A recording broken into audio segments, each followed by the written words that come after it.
it. And they've got vision, and that's why you can see Clueless just trying to cling to life. But a huge grenade coming off from Monkey Business. Ranger and Potato trying to stay alive in this divot, but you could just see out on distance, T8 trying to get sight on this, but Potato gets the knock and flush there onto Steezy. William goes down as well, gets the flush onto that as well. One hard to get spotted. Woo! Thing, but whoa, okay, here's a couple of sends coming through. What is going Why not? on? Did they just do a giant circle? They did. Do they know someone's here? Ditzy. Ditzy is going to get the knock onto Docs, but Region will get the flush. But there you have it. Winnie actually gets that as well. And Phoenix are going to lose 2 for, in my opinion, no real apparent reason. What a push coming out. I mean, I really love the aggression here. Gambito's just going for it. He's going to find the knock. Beautiful. She is able to pop off that first aid kit. Utility is out. But here comes Patrick.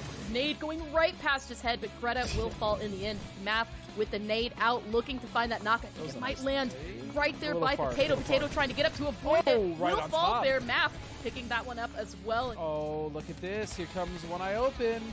There you go. Punage looking for Nox. Gets a bit of damage onto this. Winlow, Patron pulling back around the side. We see all 4 strong up. And Hardy actually getting a knock and flush onto Shinboy Punage. Good grenade coming out, but it doesn't knock Wolf. That makes it that much more difficult. But 1v1. Winlow finds it against Shinboy. Wolf has to defend. He hears it coming around the left side. They're playing ring around the Rocky. Goes for the crouch, and One Eye Open gets the big W. This is fantastic here. He can backstab perfectly. He comes down Subtle and Deadeye will find 2. Deadeye is good for the flushes. 11 kills now for San Diego Rarity. Good awareness of what's coming. Oh, yeah. Coming, blowing the horn. Couple of shots going to come out from the side of him. Just give it away. Just screw stealth. We got guns. Let's be violent. Seaguard's the last one up, but he's going to get a little bit more vengeance back and take down Greta. As now here comes the run out. This is... Oh! That was... Okay. I like it. I see you, Steezy. But that was the problem we were talking about. Now here comes Gang Gang is being thrown around. And another knock. Steezy's on fire. Flush comes through. Oh! The peek comes through. Steezy's going to find Math as well. Down to 1 HP. He's got to stick this first aid kit, the last member of the LPX. He's going to get it. He's going to manage to stick it here, and there's just 1 member left in front of him. Is he going to spot him there on the edge? Oh, he's going to go for the flash. No! Steezy! The 3-man push from Gravity is looking strong here. That was a nice flash. He actually got him. It's a fantastic flash. That was amazing. Oh my word, Ethan. Mardona's still holding on. The flash comes in. It's good. The hand goes up. They're going to come in. Shepard will find it. Yes! Flip it! Flip the car to kill him! Can we please? Can we please? No! Okay, it's still gonna be another run over. That's not a Molotov, but I like it nonetheless. Rolling up into it like nothing's happening. Yeah, they're gonna lose one off of it. William's gonna take a lot of damage. Now it's just Lush who just wipes out his team, rides through the explosion, and now has a little bit of control, but is gonna go ahead and get taken out. Not sure which tactic PUBG that thing was. is. I would say that's not Tactical 8. That's probably about Tactic 216. It's pretty far down the list, I hope. It's just got to be an eye. Keep it around. Vehicle explosion might provide a little bit of cover, but no, just going to spin back around. Detonator on fire right now and just destroys One Eye Open. Vexel has all the angles that he's trying to work around Poro, but there is absolutely nowhere for him to go. Trying to step around, trying to move down the tree. A little bit of damage coming through. The moment he steps around this, he's just going to get popped. Oh, that's a great Molotov on the tree! And Batty Lull is gonna flush him out with the flaming Viking funeral for Vexel.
And hello PUBG fans, my name is Matt Oates, aka Matchroom, and I'll be your host and guide through this opening section of what's going on in the PUBG Continental Series, day number 2 Grand Finals. We've had a lot of action to kick off everything yesterday, so we're going to kind of break through all of that. But first, if you're a new watcher, because let's be real, we got some coupons to pass out today as well. This might be your first time watching everything going on with PUBG action.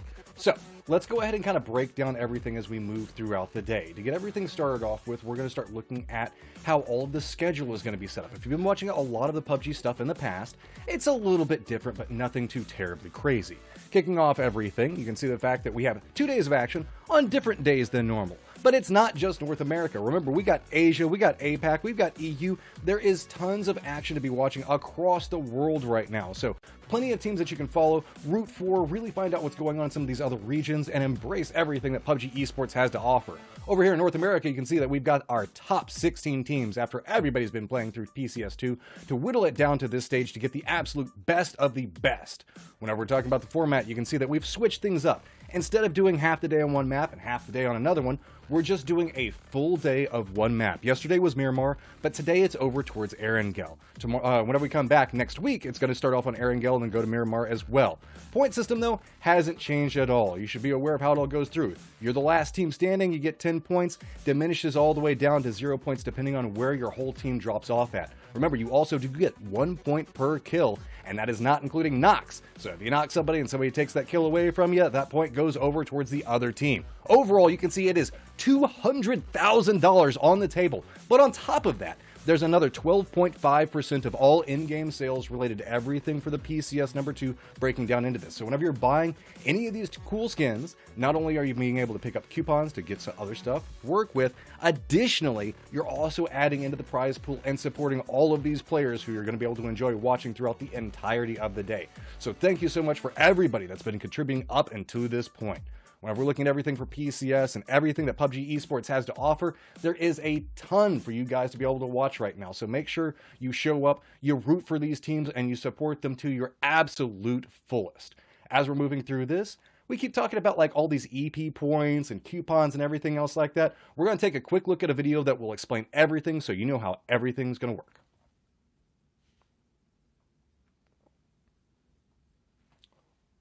Hello PUBG Esports fans. The Pickham Challenge is back, and just in time for PUBG Continental Series 2, with some new improvements to make earning those great rewards even easier. That's right, starting with PCS2, we've extended the Pickham Challenge event and increased the number of matches, allowing you more time and opportunities to collect the points you need to earn awesome, unique rewards. You'll also be able to earn more free voting coupons than before, while having opportunities to earn esports points just by watching our live PCS2 broadcasts. The PCS2 Pickham Challenge takes place from August 19th to September 8th for PC fans, and August 27th to September 8th for fans on console. During this time, you can check out real-time tournament standings, information on participating teams, and player stats in the Esports tab in-game. After PCS2 finishes, you'll be able to spend your earned EP in the Esports shop from September 15th until the 23rd. The shop is filled with exclusive PCS2 themed skins you can't get anywhere else, so make sure you spend your points while you can. Like before, the Pickham Challenge is divided into 2 games, Pick the Winner and Team Face-Off. Pick the Winner lets you predict the overall champion from each region. You can only vote for each team once, but with a 100,000 EP prize, you're looking at up to 400k if your prediction game is on point. You'll need to use a voting coupon to cast votes for this game, which can be earned by purchasing PCS2 gear in the shop or through one of the free methods we'll talk about later. 25% of each PCS2 item sold goes directly back to the teams via evenly distributed direct payments and by bolstering the regional tournament prize pools, so you're getting cool stuff, increasing your odds to win even more cool stuff, and helping your favorite PUBG Esports teams in the process. Team Face-Off is a game where you predict which of 2 teams will perform better in an upcoming matchup, and plays a little differently than PCS1. It's still a free game that doesn't require any voting coupons, but EP prizes will not be weighted based on how many votes each team has gotten. So it's up to you where to risk and where to play safe. Catching the intense PCS2 action live is its own reward, but you can also increase your Pickham Challenge odds by watching live. Just like PCS1, codes will periodically show up on screen during the broadcast. Enter these in-game quickly, as only a certain number of people can claim each one. We'll also be giving out coupons and EP on Twitch through Twitch Drops. Twitch Drops are currently only available for Steam accounts and can only be acquired by watching on Twitch. To participate, Make sure your Twitch, Steam, and PUBG accounts are all linked. You can get started easily by visiting accounts.pubg.com and logging in or creating your PUBG account if you haven't already. From here, you'll have easy access to link your accounts. Once linked, you can earn 1 free voting coupon and up to 20,000 EP just by spending time watching the PCS2 action live on Twitch. During the stream, you'll also be able to participate in quizzes that randomly appear on the official twitch.tv/PUBG channel.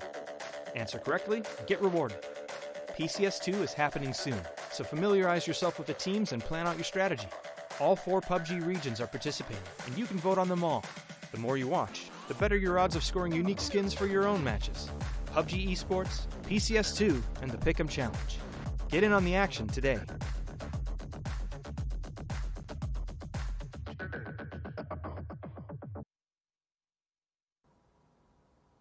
There you go. I know a lot of you guys are tuned in because you want to try to get more of those coupons, but remember, it's going to be after every single game is the way that this is all going to break down. So once the game ends, the casters are going to finish talking up, they're going to throw it back over to me, and I will read you the code, and it's going to pop back over underneath of Cam, so that way if you just want to read it out, maybe go a little bit faster than when I can. Remember, those codes are limited, so they are going to run out. And yes, chat, I know you want more codes, but that's what kind of entices you to type fast. But all things considered, you can still get EP for the entirety of the time watching. Just make sure that you link your Twitch, your Steam, and your PUBG account, so that way you can be constantly getting rewards. But I am not here by myself. I've got Toffees here with me, and I've got Cam as well. Cam, you had yesterday off. You enjoy all the action? Of course I did. Yeah, I'm excited to see what's going to happen now that we're moving over to Erangel. Toffees, how you feeling? I'm excited. I am trying to get as many esports points as I can. Coupon codes, though, you know, I'm not confident in my picks right now. So are there any other ways that I can get esports points to sort of have a shot at getting skins? Well, there are a ton of options moving in there, and thank you so much for asking, Toffees. It's like you know how this all works out. So, guys, I know, yesterday you wanted the quiz. You were very adamant about, hey, I want to be involved. I want to answer the questions. It's back. We've got it here today. And to make up for the fact that we didn't have it yesterday, you get double points. So make sure you're participating, everything that's going on. But remember, you've got to link your account. Additionally, just sitting here watching all the cool action, you're going to get esports points as you go forward. I keep wanting to say EP points, and that's almost like saying an ATM machine. It's just kind of redundant whenever you look at the last letter. But yes, it's esports points, or EP in short. So if you're us talking about that, that's what's going to be going through. So we had a lot of action break off yesterday, a couple of surprises, a couple of failures from some of our teams. Toffees, what is going on? I mean, I think that's it. Is there surprises, and I'm sure we'll talk about them a lot throughout the day. Is Fabled, they came out in first place. Yeah. Should I be surprised? I don't know, Cameron, because at the end of the day, like, these guys got first at the end of the first day of play last PCS, so we know that they can do it. But, you know, as Porosaurus pointed out earlier when we were chatting, they got 42 points yesterday. Last, in the group stages, they only got 26 on all of Miramar. So if that's a massive uptick and it continues, it might actually work for them, Cammy. So I am certainly surprised to see them in first place, considering that they came in to this event in 16th place, and also where they ended at the end of PCS1, despite, as you mentioning, having a really good start to that event as well. However, I was talking to Hella before this event started, and they said that their struggles on Miramar were because they didn't really have a comfortable drop spot with the 24 teams involved. They always put them in a position that they had to drop, hot drop another team or go somewhere else, go to a B site, and that's of course never a preferred way of playing. And now they told me that they were very comfortable with the teams with this lobby on Miramar, and it certainly shows. Taking a look at STK getting bombed, and kind of their first 3 games were a bit of a bomb. Watching yesterday, I think my favorite exchange was on Twitter when you know, Purdy got up there, and there's been some changes, and he said, you know, how do you guys feel about only playing 4 games in a day? And Hypoc, I think, had probably one of the best responses I've seen in a while of, well, how'd you guys feel about only playing 1 game yesterday? And that's another team for me, Cameron, that I expect, I mean, these are defending champions. They're not just that, but they are absolutely insane. Like, they would have won group stages without any placement points. That's how many kills they had. And yesterday, they only had 3 in the first 3 games, Cam. Yeah, I It is definitely a surprise to see STK come out with 3 unfortunate games in the very beginning, but I don't want to read into it too much because they're not the only team who are saved by 1 really good game and 3 mediocre or subpar performances by themselves. It is Miramar. It can be a very feast or famine map, and the fact that it was all Miramar yesterday means that we didn't really get a sense of how a little more consistent play that you're going to see from Erangel. So I don't want to read too much into it, not just for SDK, but for a number of the different teams. Not all of them. I know you have something to bring up in a little bit. But that's why I'm excited to see what happens today on Erangel, because this is generally the map that you really see the full performance really come out. Well, we also talked about some teams are very good on Miramar, other ones are good on Erangel. So having the full day of action happening on one of the maps is very, very important. So it kind of leads to different shifts that can happen inside of the leaderboard when we're looking at everything overall. Sometimes you can see a little bit of a yo-yo effect, like the good Miramar teams kind of rising their way up to the top and the Erangel teams kind of suffering on different days. That might switch up today, but let's go ahead and take a quick look at the overall leaderboard to see how all the action yesterday stacked up. I mean, I think that you bring out a good point with this idea that it could be unique to people. Tiggleton from Sonic said yesterday that he kind of didn't like the fact that we were playing 4 in a row and there wasn't that sort of quote-unquote halftime to reset. But again, they come out in second place, so I guess there's no real complaint there. Zenith is another one, Cameron, that it's a team that had 1 good game, and that sort of became their redemption song as they got first plus 10 kills, but their previous 3 were 16th, 13th, and 12th. So I guess the new format shows me that for a day, you can maybe get away with having a bad start as long as you put up at least 1 or 2 good ones. Yeah, there was a lot of action as we looked through everything. Radiance down there towards the bottom of it. Shoot to Kill not having the best day in performance as they made their way up through everything.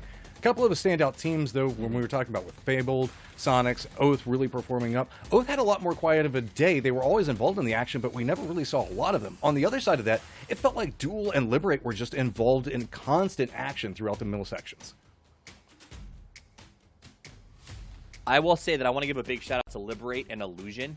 Liberate's a team that has been shown these like moments of brilliance, and I'm hoping, Cameron, that this is a team that will continue to develop. Are they going to win this PCS2? No. Are they going to finish top 5? Maybe, but they seem to be showing an uptick.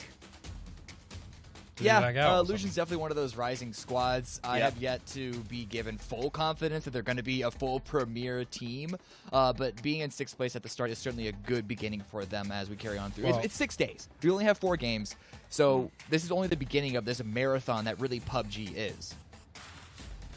So, with all of this, we've been breaking down everything across the entirety of the leaderboard. Let's go ahead and do a little bit of a independent picks, talking about teams. I'm going to go ahead and kick it off, getting started off talking about the standout. My standout for the day, it has to be Fabled. There's no way around everything whenever we're looking at their performance yesterday.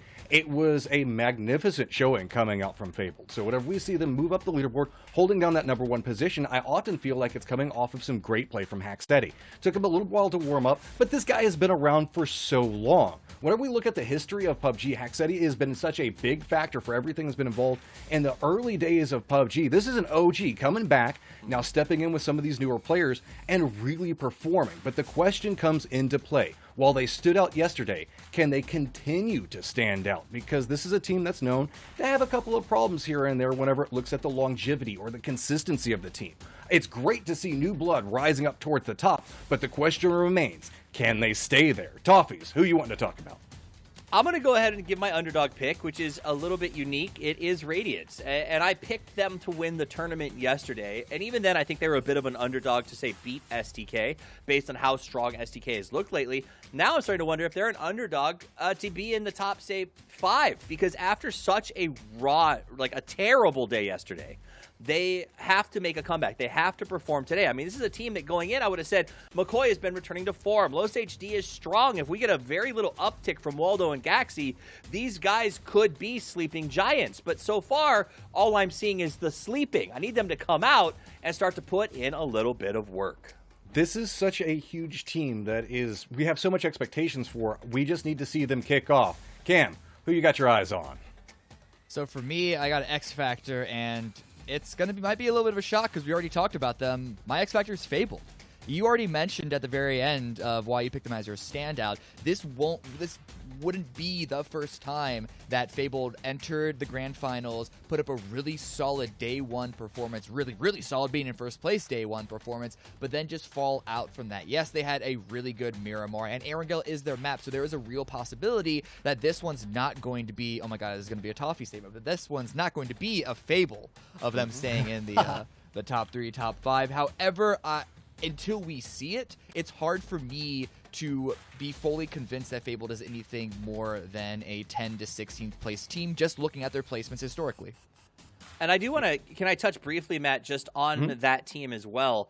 I think that they've stepped up. Haxetti has shaken off some rust, clearly, and we've been talking about him a lot yesterday, but the reality is he had, I think, 12 kills or something like that. Rip only had 3, and I did see Rip getting a little bit of sort of trouble from everyone saying, well, you got to step up, but he only did about 200 damage less than Haxetti, so Haxetti is finishing.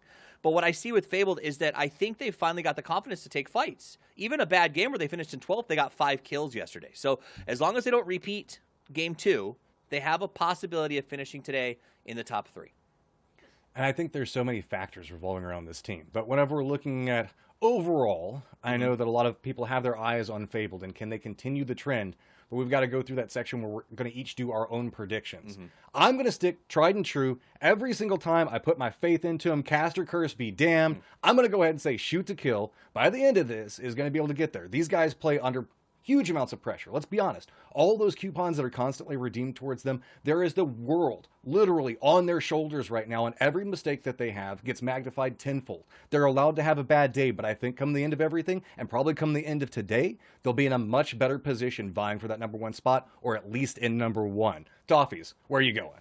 I'm going to stick with the pony I saddled yesterday. I don't believe in changing horses just because they don't perform as well as you'd like. But I'm hoping they get a little grain and a little giddy up in their gusto and start making some plays. I talked to Ryan, their coach, today.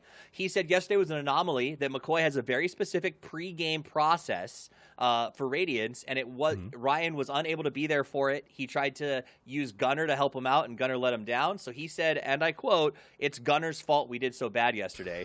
Now we're back in the saddle, and we'll be doing well." So wait a minute. Yeah, wait a no, minute. Radiance blamed their failure. The coach of Radiance /sub said it was Gunner's fault. So hopefully today changes things. That's an interesting take on everything, having to rely on somebody else's coach. Cam, you got any spice to bring us? Who's your prediction for the day? Not really. It's the same old. It's boring. It's vanilla white bread because I'm picking STK. I already defended their position earlier on today with the fact that they're not the only team who has a good game and 3 mediocre ones, and they are significantly better on Erangel during group stages. So you got to be a fool to count them out still this early.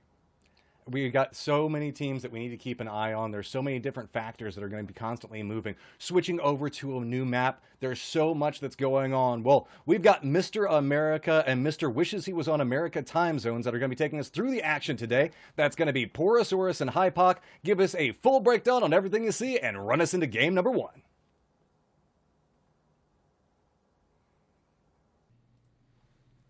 Yes, hello, gentlemen. Thank you so much for that lead in, and hello to you, chat and VOD viewers, and anybody who's watching this anywhere. And specifically, thanks for joining us here today.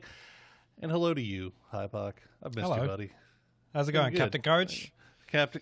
Oh my God, I'm just never gonna live that down. You know what? Never let your friends know what your first what your first gamer tag was, guys, because they will never let you live it down, no matter how long you live. All right, so we're getting ready to go into day #2. A lot of surprises there in day #1, Hypoc. Are we looking for things to maybe settle out a little bit now that we got Erangel in the mix? I mean, for me, the way that it ended yesterday was, I guess, more of what we expected. I mean, Fabled is still a surprise to me. We can still dub that one as a surprise. Yeah, for sure. Again, I know Kurt's talked a lot about SDK's performance as a whole yesterday. I know Gunnar had touched on it as well.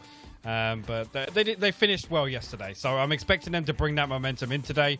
There was a couple of questions around the format. Obviously, today we are going to a wrangle. And obviously, I mean, for me, I think it's great to be able to fully reset in between maps. But we'll have to wait and see whether or not there's going to be any switch-ups here. I'm expecting it to be a slower start, obviously, coming into the new map here, Poro, but we'll have to wait and see, I guess. Yeah, it seems, I mean, Geez, looking at that leaderboard, I think it was you that made the comment yesterday that you wouldn't be at all surprised. Like it would be less of a surprise to see the bottom 8 swapped over with the top 8 after yesterday. And I got to be with you, man. You're looking at teams like Radiance 303.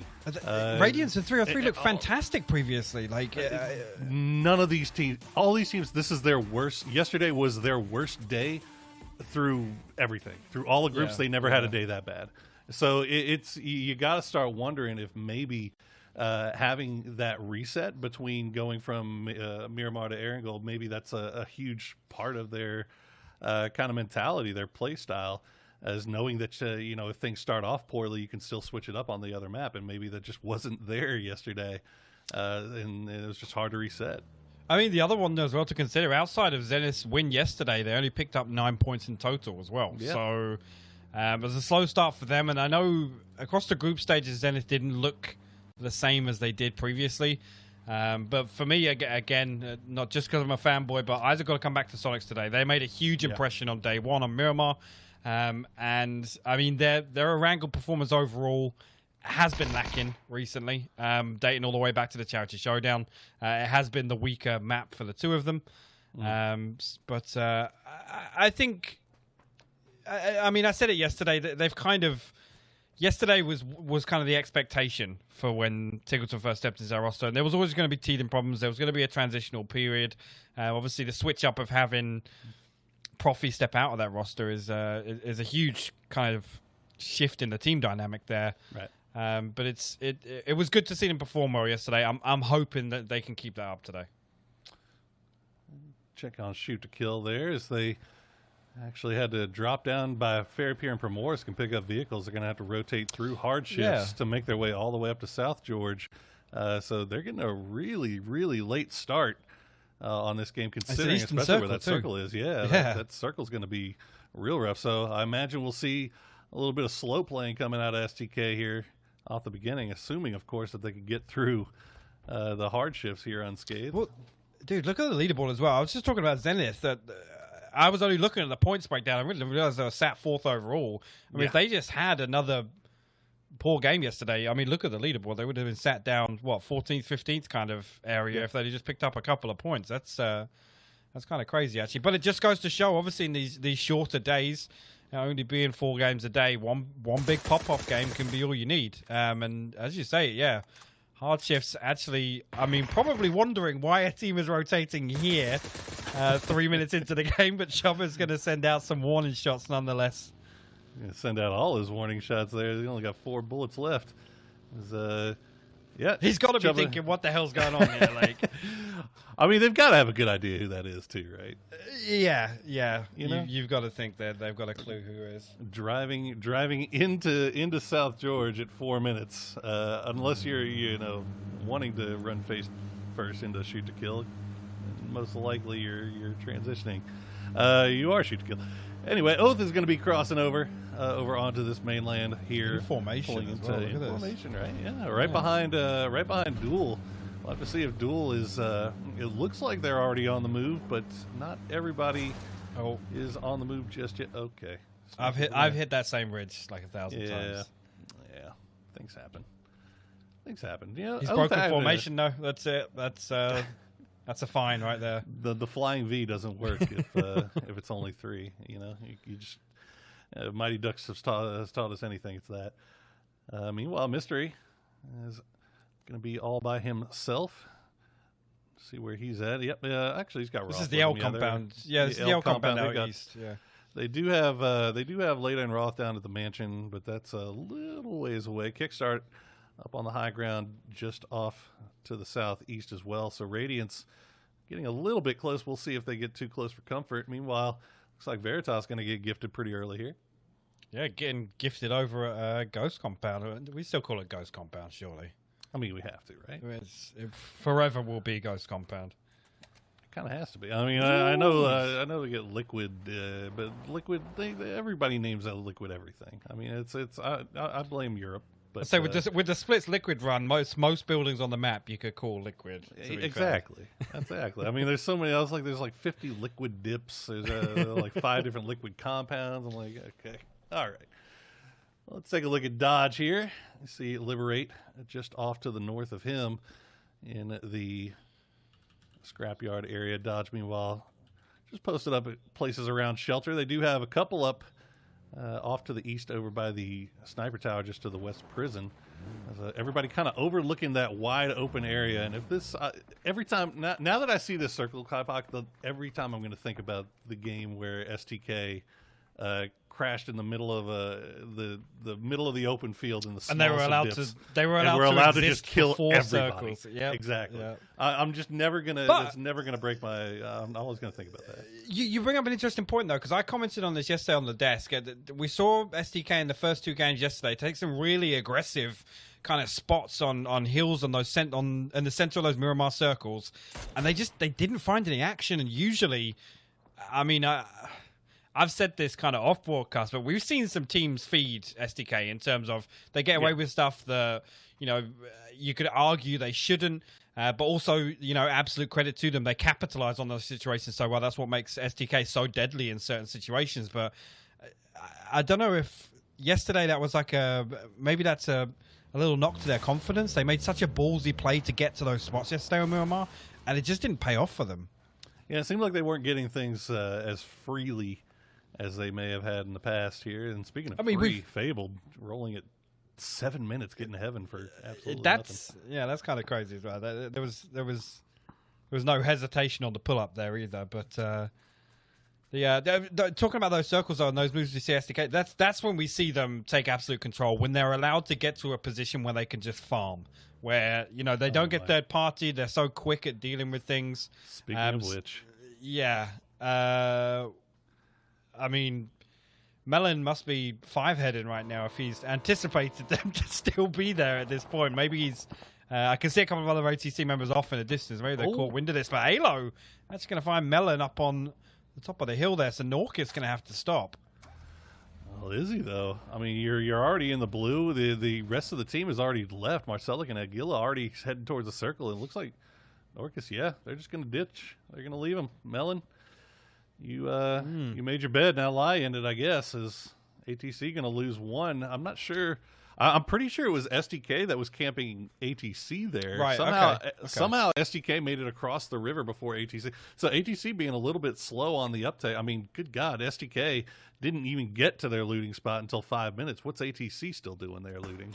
You got to ask that question. Yeah, but I mean, SDK able to punish it, and they're going to pick themselves a point up. This is a start we want to see from them. It's decisive movement. And they fended off ATC, and I mean, now you got to argue that maybe ATC don't look for a fight like this for the rest of the day. Well, I mean, this is going back to the last weeks there of group stages, and when SDK and ATC doing a little bit of camping there. SDK maybe trying to look at ATC as a little bit of feeder fish. Let's see where our next circle is going to go. And oh my goodness, that is a very hard shift, Mr. Hypoc. I know we haven't seen it yet, but we have gone all the way to the north, and we're still about 50-50 land-water. Oh, yikes. That is not where I think anybody was anticipating that going. Look how many player icons are just moving now. Like, everybody is in a vehicle and headed north. But Hardship's going to get themselves first pickings, really, a pretty strong position if you consider the water shift to come still.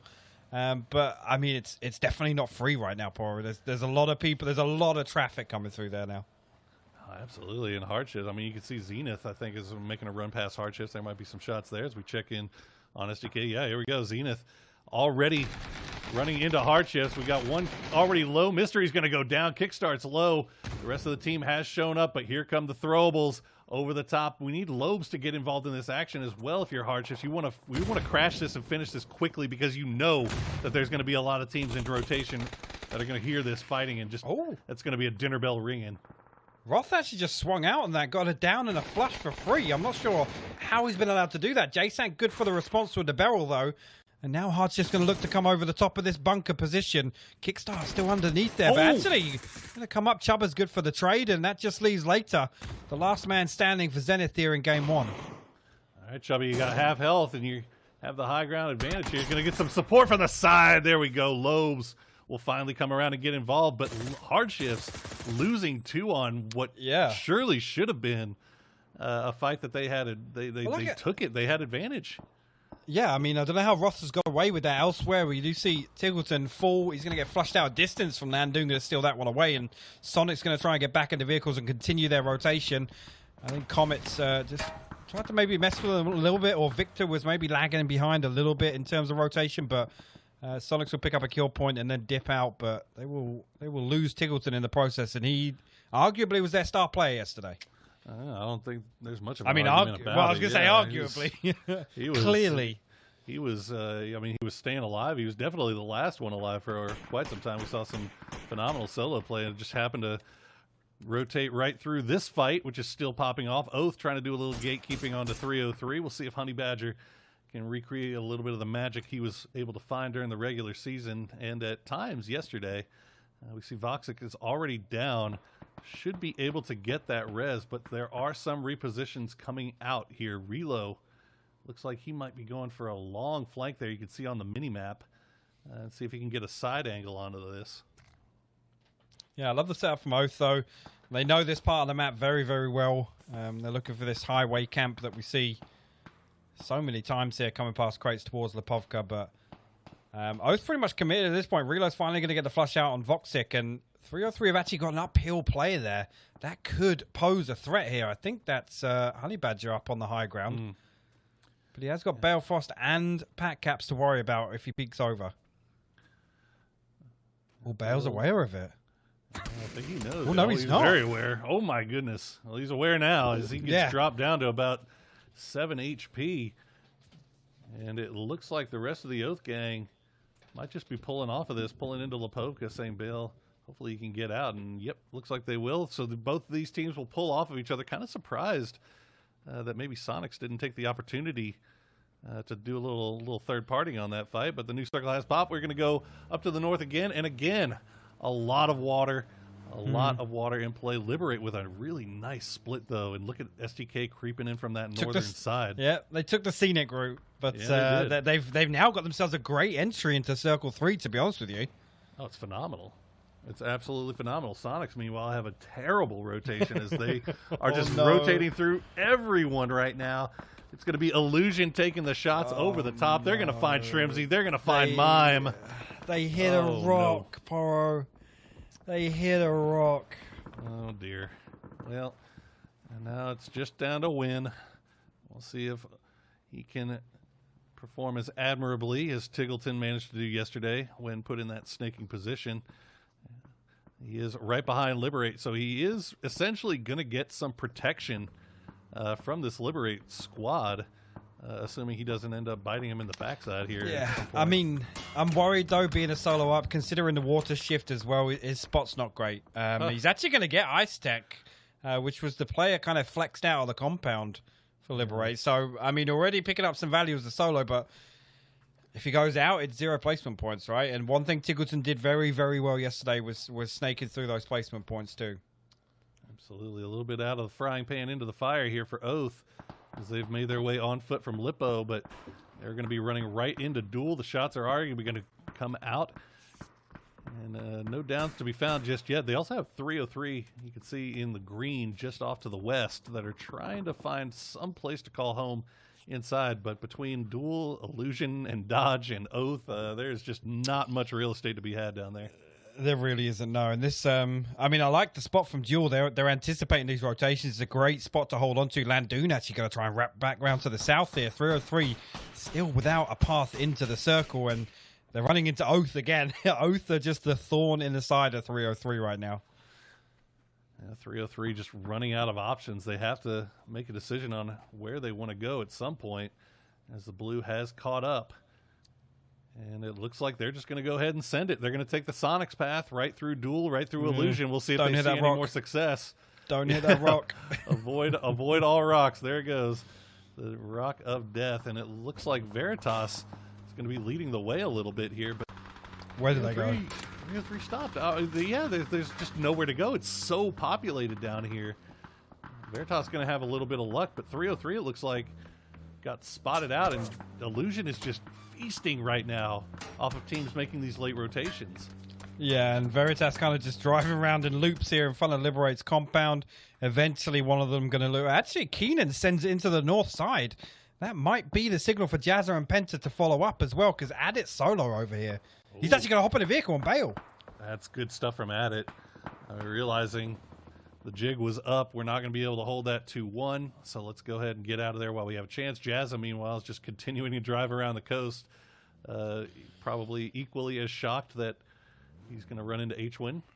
As we see, check it back in with STK and their northern wrap. They're right on top of Carnage. Yeah. You can see the red dot there from Zregod, but nothing found just yet. We think we're just kind of scouting out maybe where our next location is going to be, and oh my goodness, that is close. If Civ takes these shots, do you think that that signal's ready to pump up over the top? And maybe... it definitely could be the go signal for him. The problem's going to be if he only hears one set of shots, that's going to kind of let him know that SDK have kind of left Uncivil up here to do some scouting. So I'm worried. I mean, at the same time, Uncivil's just scoping forward, so he's just looking for information. I don't think he's really going to risk taking shots there to give away their position as a whole. Appear to be too aware, and here we go again. 303. We managed to keep 2 up. They're going to be trading back and forth with Comets, or Duel rather. Wait, Uncivil must have heard him. He heard him. He heard something, or he got. I think he might have gotten the call from Alo and Kurt, who were playing the low ground. They might have spotted him. So he's going to peek the edge. He's going to take a shot from somewhere else from range. Yep, that's Zregod getting protected here by Ripper. And that's good stuff from the Carnage crew. No, they know. They're put up. Yeah, they know exactly where he is. Kurt finds him with the nade. I mean, put a grenade right in his pocket. Goodness. And now they actually have to. They have to turn their attention towards the south though, because Fable's right on top of them. It's such great awareness from SDK though of what's going on around them, as we see actually Duel now trying to force the issue onto Landoon at the watchtower below, and there's only 2 members of Duel left. They've obviously taken some casualties, and actually Illusion going to get involved again, and Landoon with his second steal of the game now going to find Cherry there. Danny G going to try and flash in here and clean up the last member of 303, I think. Landoon's going to make it inside the Wizard Tower, though. So this actually, there you go. Landoon going to come out on top of it. And rightfully so. Landoon spraying the body down a little bit, too. Sometimes you got to put your flex while you can. And Landoon will manage to stay alive for now. Illusion gets their plates robbed once again. And here we go. Radiance. We were wondering if they could get things turned around here today after one of the worst performances we've seen from them in a long time. And they've already got 2 points in the bag, and they're putting the screws into Dodge. He picked up the vehicle explosion. That was great stuff. Great stuff from Loss. But yeah, much better. I mean, isn't that as many points as they got yesterday? They got 5. So they're 1 kill away from doubling. Okay. Matching their score. Well, now they're in an interesting position. Okay, so Fabled was working around that. You could barely see them in yellow just on the left side of the minimap there. They were working up. They took a casualty from STK, so they pulled away, and now they're pushing down south into Radiance. And Loss? Loss just absolutely dumped on Rip.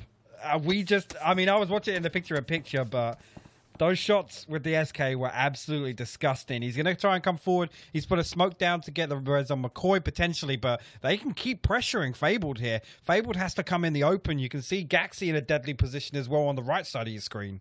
They absolutely can, and they are going to have to, too, because wouldn't you know it, SDK hard crashing from the north side there. They're going to just keep forcing Fabled to push down into Radiance.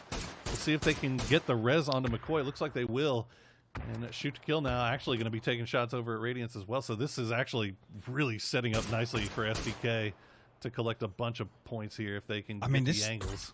This is an absolute godsend for Fabled. Like they have SDK of all people protecting them from the push here. But now Uncivil's going to spot out Rip. Rip will be downed and flushed out. And that's going to give the information over to Radiance now that maybe these kill points aren't looking so free anymore. But Luke now actually going to open up onto Greg's shot. Gaxi going to steal that one away. So SDK need to be careful with it. They don't get too overzealous. There goes Hella as ATC providing a little bit of long-range support for the Radiance gang. See how much how bad does STK want to keep pushing into this? I imagine not too much. As Purdy, Look how far Kurt is. Oh my goodness, Purdy is going off on an adventure. He needs his backpack, his map, and Swiper just going to take his life away. Right there in the middle of the road. Not sure what the idea was there, but they're going to pay the prices. Now they have to make their way in. They still have Carnage off to the north side as well. But this is great news if you're Radiance, right? It is, yeah, and this was the spot they wanted to fight Fabled for. They wanted to stop Fabled moving along the road here to get to this spot exactly. They've cleared most of the south side here, and actually Carnage going to come over on the top. Ripper will find Luke 12 now. Alo going to insta-drop a smoke on Civil going for a flank, but the utility going to try and follow up on this to flush out the down. Oh, it's not good, though. It's not good utility coming from Carnage here. They're just all... Isn't it? Where is that Molotov going? I'm not even sure. The utility just not landing. I mean, they just flushed out Luke and knocked Alo as well. It's just Uncivil up now. Wait, did they? Oh, yeah. They did. Okay. So it's just Uncivil left. These freaking new name panels that just stay up forever. Okay, yeah, you're right. It is just Uncivil left. I'm sorry, I misspoke. We do have Civ hiding on a tree. We'll see how long he can stay there. Hard Shifts, meanwhile, are going to have to leave their compound, so they might try to see if they can spot something up over the top here. As it looks like Alo hadn't been flushed out yet. He might be able to get over there. No, there's no chance. They've pulled off crazier reses. We've seen it happen. Fair enough, yeah. I mean, Uncivil's back to 75 HP. Now he's actually going to find the knock onto Ripper. He might actually look for the second here. Quorfresh is the last up, and he's only 63 HP, so he's one headshot down right now. Ripper going to get a smoke on top of him for the res, but Uncivil's done fantastically now to even make this possible. Los is going to steal that one away, actually. So Ripper going to go into the pocket of Radiance, and that's going to be Gaxi finishing off Crawfresh. And now what do we have? Illusion. Finally, their uppance has come as Oath is going to be crashing into them. They're going to find Free Me, please, in the shack. Meanwhile, the rest of Illusion going to be do-si-doing around the tree stump here. We'll see if Snakers finds Icy Flex, but immediately gets traded back by Icy Flex. Death Grenade. Oh no, the car exploded. Did it just roll on top of Snakers? I think it might have. Snakers is incredibly dead right now. And now it's just down to Top Dog, but he does manage to get the res onto Icy Flex in the smoke. And Oath, everything was looking great a minute ago. They're getting picked apart by ATC at distance now. The utility comes out from Illusion. Two-man push coming on to Reload. He's not going to be able to stop it there. Oath will go out in 8th place. I mean, a good hold initially, but the third party was just too strong. And now Guabi coming over the backside of the ridge here as well. Yeah, they've got Guabi soloing from the north side. That's here a good nade. Oh! They also have McCoy from Radiance coming in from the south side as a solo. Fortunately, they do have the hard cover to hide behind for now. And it's really a question of how much Guabi and McCoy want to commit to being out in the open here. Looks like they can get away with it for the most part right now. But right now, it looks like ATC is just in complete control. They have line of sight over everything off to the east, downhill. Meanwhile, Radiance, though, still 4 strong, still looking real, real good. Yeah, they have. And, I mean, honestly, that fight with SDK could have gone either way. But they came out on top, and then they've netted a few kill points to boot as well. Hardshift's still settling inside the 1-story and the watchtower just next to the road here. But, I mean, Radiance now, the way they're playing, they've got a bit of wind in their sails now. It wouldn't surprise me if they make a push for the win here. As well they should. They do have to be a little bit careful. Oh, and they're going to get the circle. Okay. They're feeling great. They want to take care of Hardships here. They do have to be a little bit careful about ATC. You do also have McCoy off in the middle of nowhere. Los is, I think that was enough bullets to maybe send a message. Yeah. That it's not about getting a kill. It's about sending a message. Exactly. Quality through quantity. As we see those reposition. I mean, Radiance just they have complete control over this circle. Look at them. I mean, everybody's off to the north and to the east. I mean, look they at this. can just kind of play whatever. Is that McCoy down on the south side as well? He's flexed all the way down to the south side of the circle there to pressure Illusion as well. This is fantastic stuff from Radiance. Yeah, he's been there. He's been there for quite some time. Back, I mean, he came in to try to third party that fight between Illusion and Oath, and he was just kind of holding Illusion at bay for the time being. Meanwhile, ATC just tiptoeing and dancing around. Ooh, Lobes gets spotted out, gets taken low, but Gaxley's going to find Icy Flex here at range as well. So Radiance still have their eyes searching the horizon for everything they can find. They're gonna find all of Illusion. They're gonna wipe that squad. Let's see if Hardships can make their way. This is a really hard push to overtake ATC here. Yeah, and I mean, only 2 members of Hardships as well. They're sat in the smokes. It's a matter of time until these dissipate. Marselect will find Chubba through the left smoke, and now that just leaves Lobes here. But Radiance here, the shots, they want to get involved as well. Timing. That's really good timing, Radiance. Knowing what's up. Probably wish that, well, we'll see if Lobes can maybe do something here. Marcelic's going to go down to McCoy. Waldo's going to find Lobes, but ATC is down to 2 here. That's the opener. 12 kills already on the board for Radiance. Tales of their demise were greatly exaggerated here as we see them pushing with confidence here on ATC. Oh, look at the utility. This is fantastic over the top again, the same way we saw this fight on Zenith. Now ATC backed again, but Gaxi drops down. What? And it's actually going to swing this fight around. ATC get 2 knocks here, and now it's actually just McCoy stuck out on a rock here trying to pressure on to help his teammates, but Waldo's still alive on the top side. He needs to get something done here. He needs to be the playmaker here for Radiance. He's going to find the first one. He looks for the second one. Oh, no, Marselect finds it. But McCoy trades it back out. McCoy is still at the rock. We're down to our final 2 teams here. Norcus going to go for the res on a Marcelic, and McCoy actually going to hop in the vehicle and send it back over here. He's got to do something. He can't do anything from that rock. We'll see if he can. Do you go for the res or do you go for the win? I go for the res here. You know that they're resetting. They're going to try and stick a res as well. The nade actually comes down. It doesn't do any damage to Norcus, but he's going to get the first aid kit off and go for a flank immediately. Well, this is good from Norcus if he can get around there before McCoy gets him. McCoy doesn't go for the res, but he goes for the kills instead. He finds Marcelic. He finds Mo. He finds them both, and that's a win for Radiance. Clutched out by the boy McCoy. That is absolutely huge from McCoy there for all 3 of I mean, I'm going to go ahead and say it. What the hell were they doing on that bunker top? Because that didn't look good at all. But McCoy digs deep. He finds obviously a great route in with the buggy there to come on the backside of the hill. And absolutely, I mean, clutches up in that 1v2 situation. Fantastic stuff from him. I mean, you said it. The play there for McCoy was to go for the res. You know that that ATC is going for that reset. You know their backs are against the wall or against the blue. But McCoy, I think, maybe started going for the res and then realized the timing. Maybe he's like, no, it's something in his soul. Felt like the timing was just a little bit too long. I mean, so to be honest, he could have thrown the smoke down as a little bit of a bait. Like he could have baited them in there. Well, whatever he did was the right move because he ended up getting the 2 kills, and that's 16 kills and a win. 26 points total for Radiance after getting 5 yesterday. I mean, look, I had Radiance as my pick to win this thing going. I haven't been asked because I haven't been on the desk yet, but I had Radiance as my pick because I thought they were hot coming into the finals. And after day 1, it wasn't looking good, man. But day 2, looking great. Absolutely. Well, guys, we're going to throw it over to the analyst desk, or they're going to break that first game down. Don't go anywhere. We'll be right back. Oh, yeah, get your code on. Yeah? All right, get your code. That's right, Porosaurus, and here we are set and ready to go to start getting everything ready for your codes.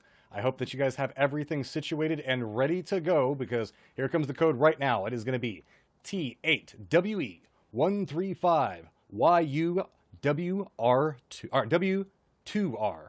Almost got that one backwards. It's hard whenever you're dyslexic trying to do this here, but it's all right below Cam there. Do it again for you. It's T8WE135YUW2R. So, good luck to everybody, and remember, if you don't get it, it's not the worst thing, because you're still going to be able to get all of your EP just from watching. It's fine. I know you want the coupon, though. So, guys, lots of stuff inside that last segment to break down. That big match coming through there. Toffees, I'm going to go ahead and let you get this one started off a little bit, because Radiance was your pick. You stuck to the guns even when they're in last place, and boy, did they show up for you now. I mean, I genuinely believe, I said yesterday that I think that this is a world-class potential team that has been living in the shadow of a giant to a certain extent, because STK has emerged as just a powerhouse in North America and filled the vacuum that Tempo Storm left, in my opinion.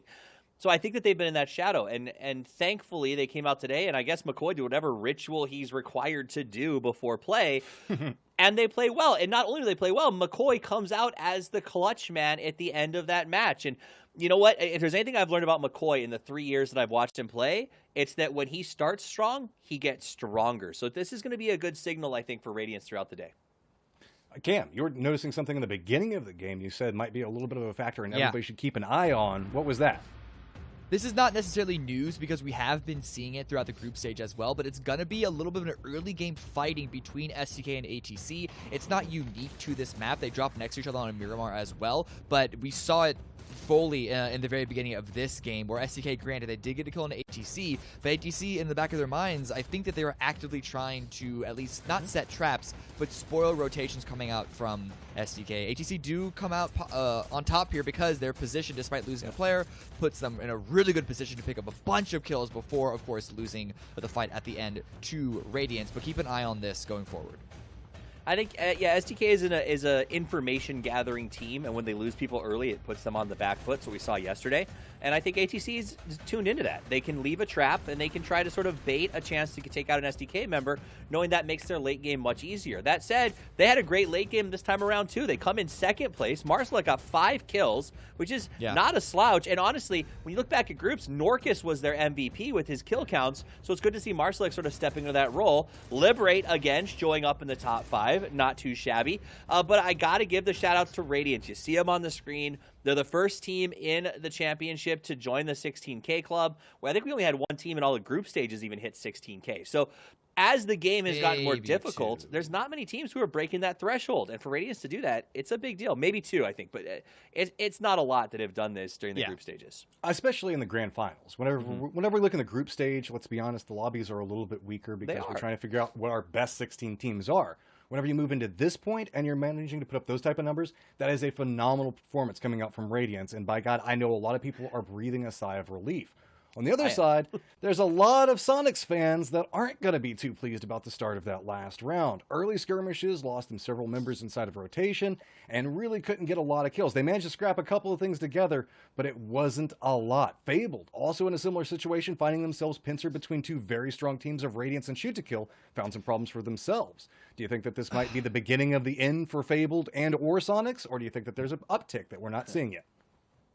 I mean, this is... Okay, it's all the time. We only had 4 games yesterday, and now today it's only been 1 game so far. And this was a part of the map that was we don't see it a lot. It was a big wide open area in the center, which is one of the reasons why Radiance are able to run away with things, is because they cleared their area and they spread like mold. Or yeah, let's go with that analogy instead. Spread like mold. I don't want to read too much into it, but Fabled losing these fights, I really think that they should have been in a position to win that, or at least have a closer fight than they did. So I don't know. It's really not the best start for them. Well, let's take a look at that round leaderboard and then take a look at all the stats as we move through. Radiance fans rejoice! 26 points in 1 round. But any trolls in chat, and they're constantly quiet until late game strategy, again paying off for them. I mean, this match leaderboard, Cameron, specifically for me, I think sums up what we've seen so far. 3rd, 4th, 5th, 6th, these are all teams in 2nd. That are sort of always been in the mid-pack that have been having pretty good starts to this tournament. And I think this signals that it may not fall out at the last day the way that we expected it to with the top 3 teams. We're still figuring out a lot during these grand finals. It's actually what happened during PCS1, where Wildcard, while, despite being a solid team during the group stage of PCS1, they weren't contenders for the top. Oath and Sonics were the ones that sort of faded away. And so we might be seeing a similar story here amongst other teams. Liberate, Illusion, even 303, all putting up good numbers on a couple of different days, different games. Yeah, I mean, for me, I'm gonna look at Veritas again, and I think we'll talk about this when we get to the overall leaderboard as well. Their kill points 1, total 4. I mean, this seems to be a pattern for them, and this is not a team that should be struggling, in my opinion, in any way, shape, or form. I mean, Keenan, Sharpshot, Pentalol, and Jazza is a very strong roster, and I just don't understand, Matt, how this is happening. Well, whenever we're looking at this, there is finally light at the end of the tunnel coming up for Radiance. I wouldn't be surprised whenever we start looking at the overall standings for everything for that round. We're going to see a lot of Radiance names popping up onto it. But another team I want to point out continues to be Liberate. Liberate is always popping off in some form of fashion, managing to pick up a couple of kills or some placement points. It's not as flashy as some of these other teams are managing to pull out, but we're seeing them repeatedly have good performances, and there we go. It's the Radiance show looking at the total kills for the day. Or not for the day, but for that round. Yeah, for that round. I mean, it's, of course, it For can't the round. be. Well, technically it's for the day, too. It's the first same game. thing. Back It's the up off same me, thing. Cam. You're right. You're right. Fair point. Even when I'm wrong, It's I'm kind of no- right. It's no surprise here to see Los at the top. He is by far the carry of this team, and that's not to throw away any of the other members, but he's sort of like the foundation that the entire team is based off of, and this is similar to what we saw his top-level performance in Rumblers last year. But McCoy and Waldo, the whole team essentially firing on all cylinders, and I know, Toffees, you mentioned McCoy earlier. I think he's in his best position when he's not trying to be the star fragger on his team, when he's being a sort of like third position, going for the crazy plays where he can trust the rest of his squad to hold it down while he goes off on a wide flank, and we saw a wide flank from this previous game. That was a confidence spread by them. It was incredibly confident. McCoy was in a new zip code, for crying out loud, as he watched his teams back, and it ended up working out. I also want to give a shout out to Waldo. We didn't get to see his name on the screen earlier, but he wanted to show us exactly where he is. He comes out in third on damage, 528 points. This is, as Godspeed likes to call him, Waldini, because this kid is magic. I think that this is a very strong roster. I hope that this is a sign of waking up. And, I think that you are dead on with McCoy. He seems to be... They seem to have found the right spot for him, and it's working. Also, notice the fact that we see ATC on the damage charts. We often talk about the fact that they're a little bit more calm during the earlier stages. This shows the fact that they are definitely getting active in those early fights, like you were talking about a second ago, Cam, with STK. So, here's our overall leaderboard. Toffees, give us a little bit of a breakdown on what you see. I mean, Fabled's holding on to the top spot. I expect that to last a little bit longer unless they have... I mean, they've been putting in some great moments. Sonic's up there. I know that's Godspeed's pick, so kudos to him. He's got to be rolling happily around right now as he sees how good these guys are doing. Oath quietly in third is pretty impressive. And honestly, Cameron, I'm going to tell you this. I'm a little surprised to see Zenith in sixth. Like, they haven't had these moments other than the win yesterday where I'm like, wow, these guys are blowing my mind. That's not just them. There's a number of teams that still have 1, maybe 2 solid days, and we're probably going to see the teams tier out a little more at the end of Erangel when it's 8 games total. Overall kills, not too changed. Singleton's still carrying Sonics on his back, pulling them along as best as he can. Hey, he's doing a successful job. They're in second place. Well, with that, Fabled has 2 on the top 5 whenever we look at overall kills, and Marslek with ATC as well. I would say that there's a couple of teams that we were expecting to be here, but it continues to show that even with the bad early starts, Fabled still has the numbers from yesterday to stay on this leaderboard. I mean, these numbers do not reflect the Fabled from group stages necessarily. They have woken up, and they're performing. Greg shot with 10 kills is very, very cool to see. Now, when you look at the top 5 damage dealers overall, I want to give a shout-out to Unciv. Some may refer to him as the worst fragger on that team. But as you can see, he has massive contributions. He's been putting in some work. But again, how do you stop the storm that is Tiggleton? He's putting up so much numbers right now. Also, Liberate, and again, Honey Badger and Marcelic. We're seeing a lot of these fights that are happening, specifically at range. These guys are doing a good job on getting a lot of territory control coming into play based off of just the damage that they're putting out for their team. It hasn't been quite as, I guess, showy coming up for 303 or Liberate whenever we look at such as teams like Tiggleton or even ATC making it into the later stages of the game. I do want to give a little bit of a shout out to 303 still. Yeah. They haven't, as you mentioned, been like a super showy, shining beacon of light and amazingness so far, but they are a team that I think we still want to keep our eyes on throughout this event, and I believe just this game, they pulled off a 2v4 against Duel, which, Duel have their own struggles, but they're no slouches. It's tough for me to get behind 303. Go ahead. It's okay, Toffees. I know there are, like, you want to believe, but sometimes 303 does some things that make you not want to believe. You know who I believe in?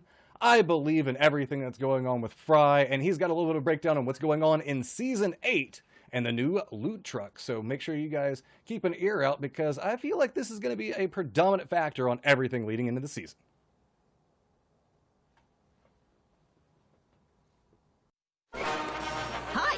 it's your favorite talking cookware fry. Today we're going to talk about how to loot to survive in the battlegrounds. This season, you'll notice a friendly new face driving around Sanhok. It's the brand new loot truck. It delivers precious cargo. There's all sorts of ways to steal those sweet, sweet goods.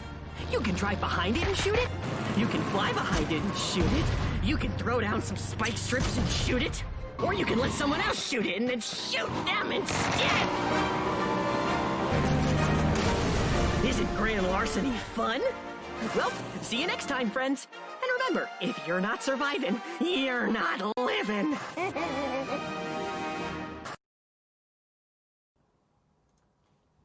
Thank you so much, Fry. And remember, everybody, Season 8 is out now. Hashtag live to survive. If you see any good clips, or if you get any good clips of your own, make sure you're getting those around on social media so that way we can all look at it. I know, in fact, I check that hashtag every once in a while. Make sure, see who's up and coming and who's got some awesome plays coming through here. So, now we're moving into game number 2. We've been seeing some early skirmishes coming in, Cam, like you were talking about beforehand. Do you think that that trend is going to continue? Are Shoot to Kill and ATC still going to keep vying against each other? Or we might see ATC or Shoot to Kill maybe move a little bit?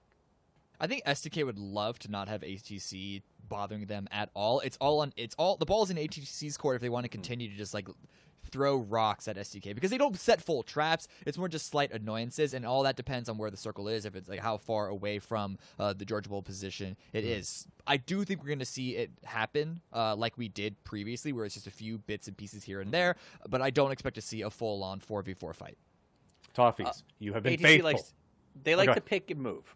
They like to pick and move, and I think that as long as the circle is shifting in the favor of ATC, they will set traps for STK. But I think if it goes south, for instance, or never eat shredded wheat, southwest, ATC probably isn't going to mess with them too much. You know, STK is not going to sit around and wait for ATC. So I'm curious to see how it develops. It's definitely something to keep an eye on. Well, Radiance has managed to make a move. I know a lot of eyes still draw back over towards Shoot to Kill. Now then, we're getting everything set for round number 2. Porosaurus and Hypoc are going to be running us through all of the action. I cannot wait to get in there. So you guys, take it away.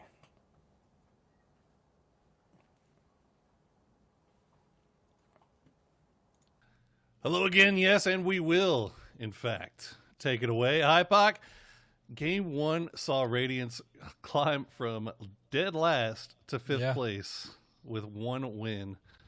That's got to be heartening for a lot of these teams in the lobby, I would think.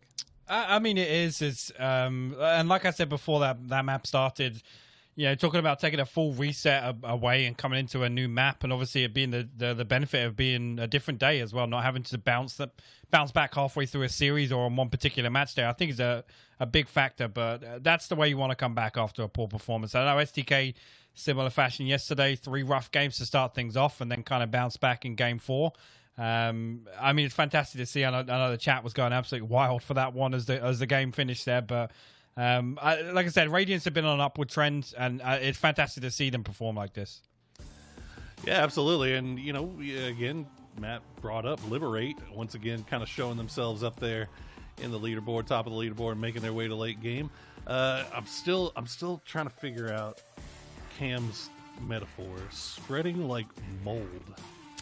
Yeah. Of all the things to spread like mold. Yeah. Why? What would you rather spread like? Butter. Come on. Butter. You spread like butter on a biscuit. And like I'm talking like an American Southern biscuit, not like a whatever the UK. Not biscuit like is. a digestive or a rich tea. A digestive. No, no, not that. Not that. That just McVitie's.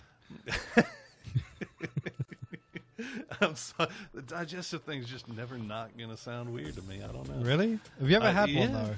though? I don't think I have. I might have. Oh yeah. I don't know. I probably have. They're Okay. probably delicious. Oh no, they're great. Yeah, I mean you dip them in tea, but I mean, don't you dip everything in tea? not sweet tea, not like your tea. Okay.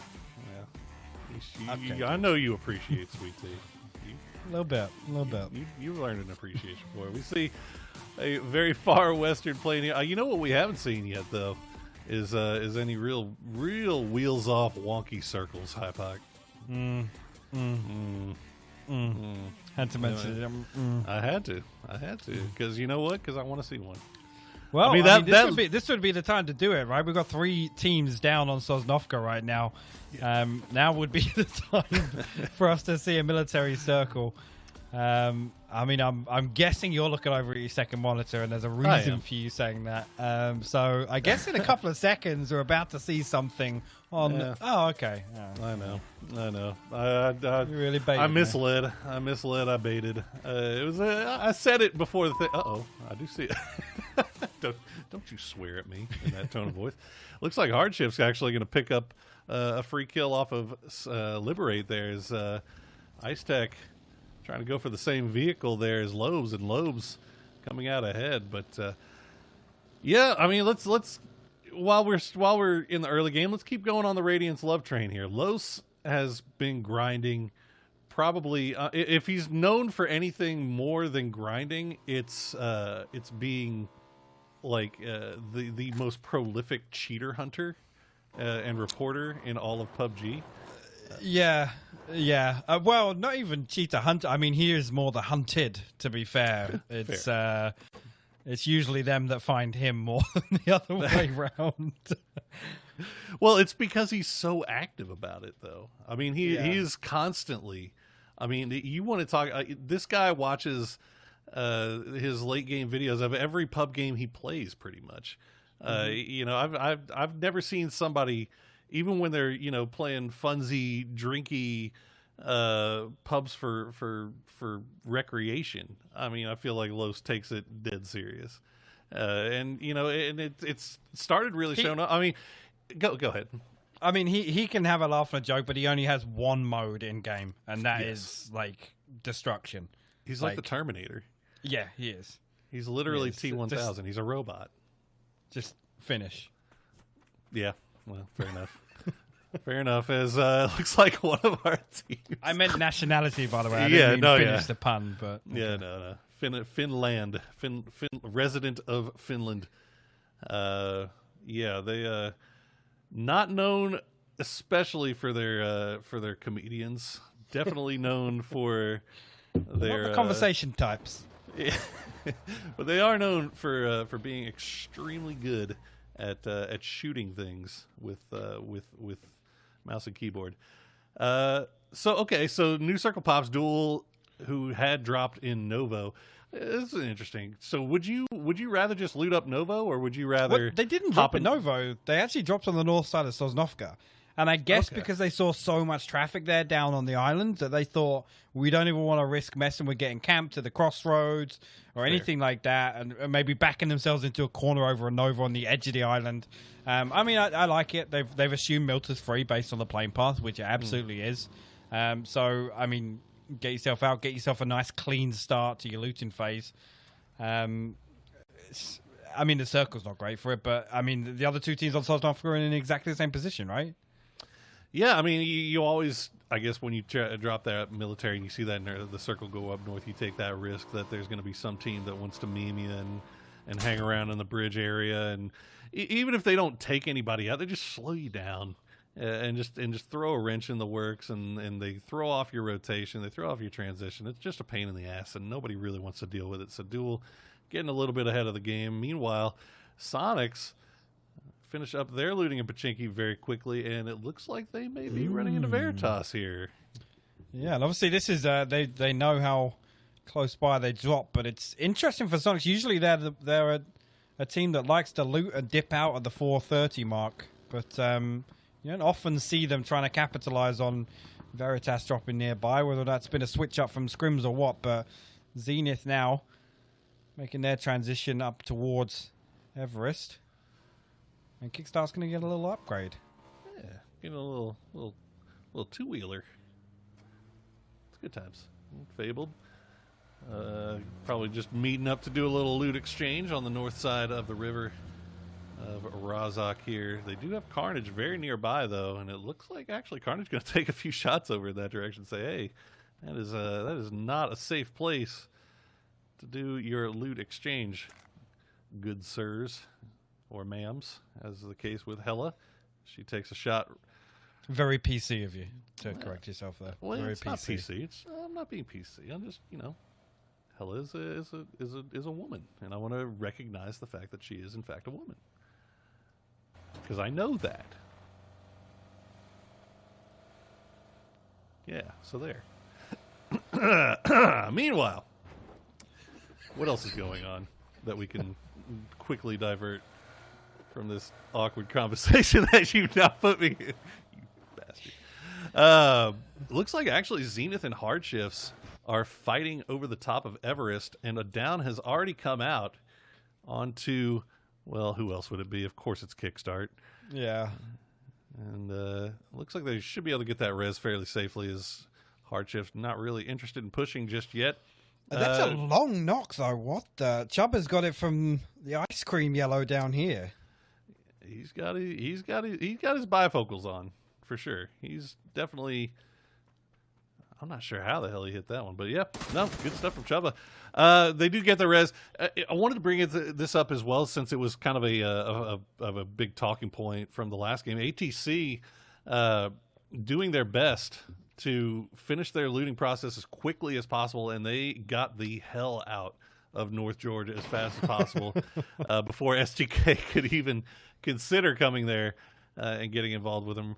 And it looks like STK, meanwhile, has taken over the cube and points to the north, while ATC has posted up just north of that, off to the west of Carnage Gaming.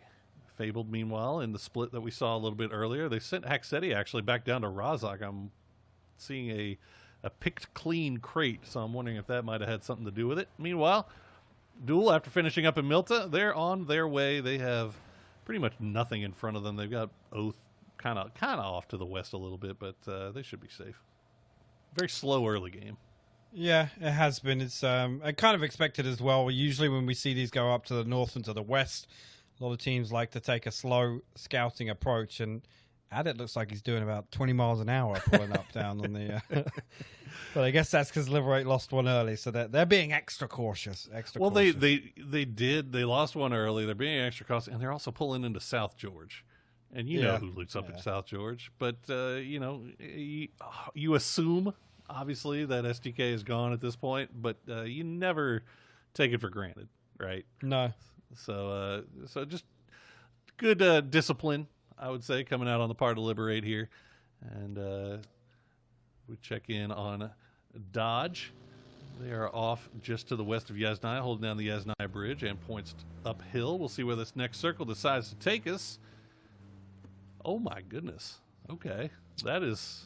Well, we don't see the wacky Circle 1s, but we've definitely seen the Circle 2 hard shifts. Sure as hell have. Holy moly. That is not at all where I would have expected this thing to go, but everybody in vehicles. Once again, the Skittles rolling downhill as a Dodge we see hopping in. STK already leaving Cube, and they're going to go ahead and post up in this compound as 4, it looks like. Not messing around with a 2-2 split this time. No, and I mean, I fully expect them to be moving here to try and scout onto Everest, because we know how much they love playing Everest. You can see already on Civil with a 6X trying to get some eyes up there, but they are going to get a couple of bullets sent their way back down. Zenith's just going to keep them honest for the time being, but it's actually hard shift, sorry, sending shots back down here. So they're going to get information on one team, and you got to think that's going to at least keep them at the flat top for a few minutes. You see Sonics making their way in just to the west of Ruins, just downhill to Hard Shifts. Well, 2 members of the Hard Shifts. At this point, when you see the Circle 2 pop, do you keep the 2-2 split between Everest and the Ice Creams like Hard Shifts is doing here? I mean, I like it. Is that I like it. No, okay. I think it's doable. It's knowing when to pull out of it. You've always got to know when to pull out, Poro. That's true.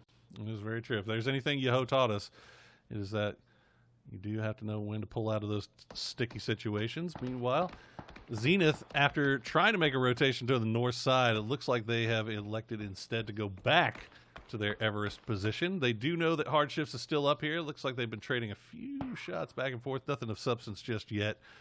And who else? What else do we got? Radiance, I was kind of interested in looking at. They are making a long wraparound the north side, and they are coming in on the very western edge of North George, where Illusion is currently going for a. Looks like they might be wanting to cross that western bridge, but they have slowed down a bit. So this might be a fight between Radiance and Illusion popping off in North George brewing. We'll have to see. So we check in with Oath. They've got Dodge surrounding them, Duel surrounding them. Once again, just a cluster of teams on the south here, Hypoc. Yeah, and there's always going to be a few teams on a circle like this that make a mad dash to a spot they don't think anybody's going to be moving through. We're going to send out a few honks for good measure. But now Radiant's actually wrapping all the way from the northeast side and trying to come in. This is... okay. He made it through, but Illusion with a trap set up on the bridge, and it's actually from the other side. And now Top Dog got himself deep in North George. 8 apps here. I mean, yeah, he's just going to get swarmed here. He shouldn't be the person shooting because it gives the gig away, right? Well, this is what I was wondering. I don't even know if this was an intended camp from Illusion or if they had just stopped to do a little looting / scouting. They were set up for the bridge, 100%. You think so? Okay. Yeah. Well, which is why I don't think Top Dog should be the one to shoot, because he's solo stuck in this app, and now Radiant's got the information that there's one there, and then you've got to assume it's... Oh my god. The hardships have just been absolutely brutal, and this continues to be the case as we wait and see how this Radiance and Illusion fight plays out. It looks like Adam and Icy Flex from Illusion have sent it down onto the bridge itself. Top Dog has gonna get some support. He's got Freemy there. Nah, Top Dog's about to get zerged by Radiance here. I mean, Lost takes a little bit of damage now, but McCoy and Warder are already up to the 3rd floor. Top Dog has to hold the corner here. I mean, I'm expecting Radiance maybe to pull out here, which they are going to do. They know there's a little bit of a crossfire set up, but... Well, you see that circle, you know? I mean, you see that circle, yeah, you know it's this not worth 15 seconds left. Yeah, you're right. Yeah. Investing the time there. If they'd have done a little bit earlier, I have no doubts that Radiance would have cleared that out, but we know how deadly it can be trying to push an app. That is true. And it's true. It's not even just that it's deadly. It's just time consuming, especially when you're right there on the edge. Meanwhile, it looks like Dodge, they're just going to send it into ruins, and they are finding all types of company here. Veritas is there. Duel is there. Sonics was taking shots over the top. Looks like they've managed to stay alive for now. But, man, Ruins is absolutely littered, just festered with teams. Yeah, it is. And again, like I said, in a similar situation last circle now, we just have teams kind of overlapping each other. The back-to-back hard shifts on either side. Oh, it's just absolutely brutal. Yeah, I mean, ATC, they're going to be pretty much subject to proning this one out. It isn't really a playable position. And Carnage already put enough pressure on them to kind of put their backs against the wall, so to say. Carnage... Looks like they're not super interested in pushing anything that's kind of around on their walls. They're just going to go ahead and hold it for the time being. Meanwhile, ATC going to use that opportunity to use the smoke walls and get to the hills. But you can see just off to the north, Luke 12 has kind of got a little bit of oversight here, and he's going to be joined by Kurt as STK starts making moves to maybe do a little bit of third party. Zenith, meanwhile, they're going to hear the engines of Illusion, who have finally left that North George. And kickstart. Where is Honey Badger? He just found a knockout of the vehicle. He just found a knockout of the vehicle. I'm pretty sure. I mean, he's miles away. I mean, oh my goodness. You know, one of the things I was falling asleep. I was watching the PCS2 Asia, which, by the way, if you haven't got a chance to watch it, guys, go and watch that. It's absolutely phenomenal. But just the first and second shot accuracy that some of these guys have is just mind-boggling to me. That you could just immediately pull up and instantly bang bang hit the first and second shots, and you know one of those usually is a headshot. I mean, that's just these guys are incredible. Absolutely. Yeah, as expected, this one shifting back towards. I mean, it kind of gives Zenith a great spot to play in from now, but the edge just falling next to double whites where Sonics reside. And you can see on the minimap just how many teams are squeezed into just, I mean, less than a kilometer square, really, on the minimap preview. Yeah, and I mean, now you're in this weird position too, where you know that Hard Shifts and Zenith and Sonics have such great position and such great oversight over everything. That what even route do you take? I mean, Comets right now is getting shot at from literally 5 teams on the map. You can see the position that they're in, trying to take shots over towards 303. 303 not giving up the ghost just yet. Voxic will try to stay alive. Looks like Freemy might have been left by the rest of the gang. As unfortunately, Illusion, after making that long wrap from North George, they just, man, they come into an absolute anthill here. Oh boy, oh Freemy. There's no worse feeling than trying to come up over the top and peek something just to gain information. Before you can even see anything, you get shot twice and have to pull back down. Yeah, I mean, he's going to try and stick a couple of bandies here, but it was actually Sonics from Double White's pressure in this fight as well. Shrimsy actually picking up one of the kills onto 303. Voxic probably just going to wait this out. I mean, at this point, he's the last man standing if he can get himself a kill, but he does catch a headshot there, actually. That's from Connaughton. Snaker's coming over here to maybe clean this up himself or just to wrap Comets. That's an interesting move. We'll have to hop back to that when we get a chance. Oh, no, and you can see Yaxley going down. I think he maybe had a grenade primed at the time. Veritas, meanwhile, is going to be crashing onto Cube, where Radiance is already holding down. We'll see how this one plays out. They are split right now. There's a pretty decent Molotov. McCoy going to have to jump out. One going down. Waldo's gone down, but he trades out Sharp Shot as we have 3 up for Veritas, swarming around the outside. The rest of Radiance on the bridge. Los and Gaxi only able to provide long-range support at this range, but they're still doing work. They found it down on the Kurt from SDK. Yeah, McCoy actually looking like he's going to escape out of this one, but I mean, yeah, they're just a bit interesting to see the split focus here and still pressure in SDK. McCoy actually going to get picked up by Fable. Oh. That's one of the Ruins teams, and that's a problem now for Radiance because that's the second down for them. And actually, you can see Keenan. He's seen it in the kill feed. He's expecting it on the outside of the wall, but McCoy's made it all the way down to the riverside. So I don't think Keenan's going to be able to steal that one away.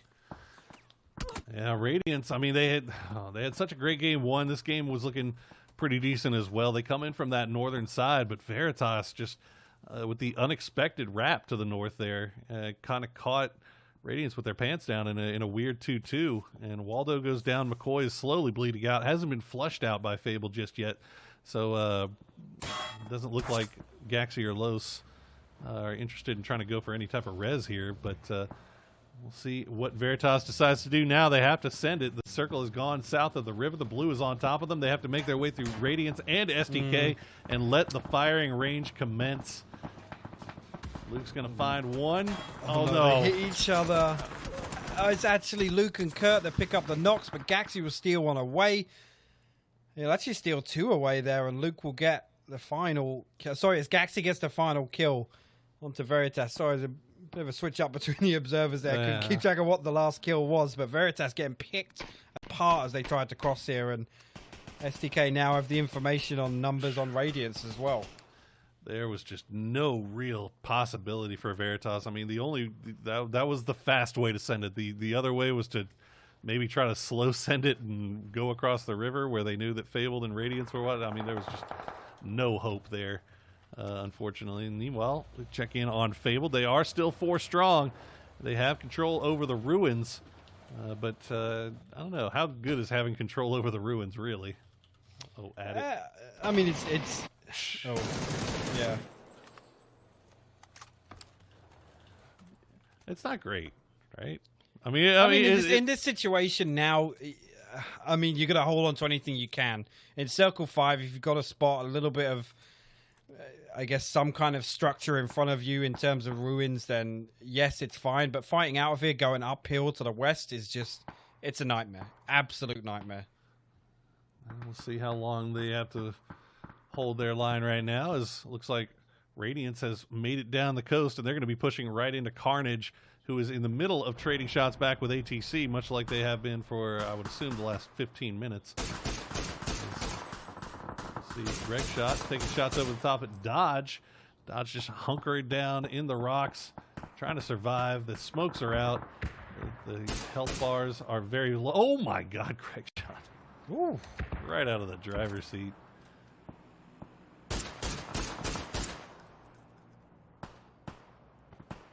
much else doing for now. Looks like Dodge might be able to actually get this res off just because the lines aren't that fantastic here for Greg Shot. They also have Cherry, the solo snake there for Duel, coming out of Ruins that may end up biting here at any time. Let's see what happens. Hella. Oh, Hella.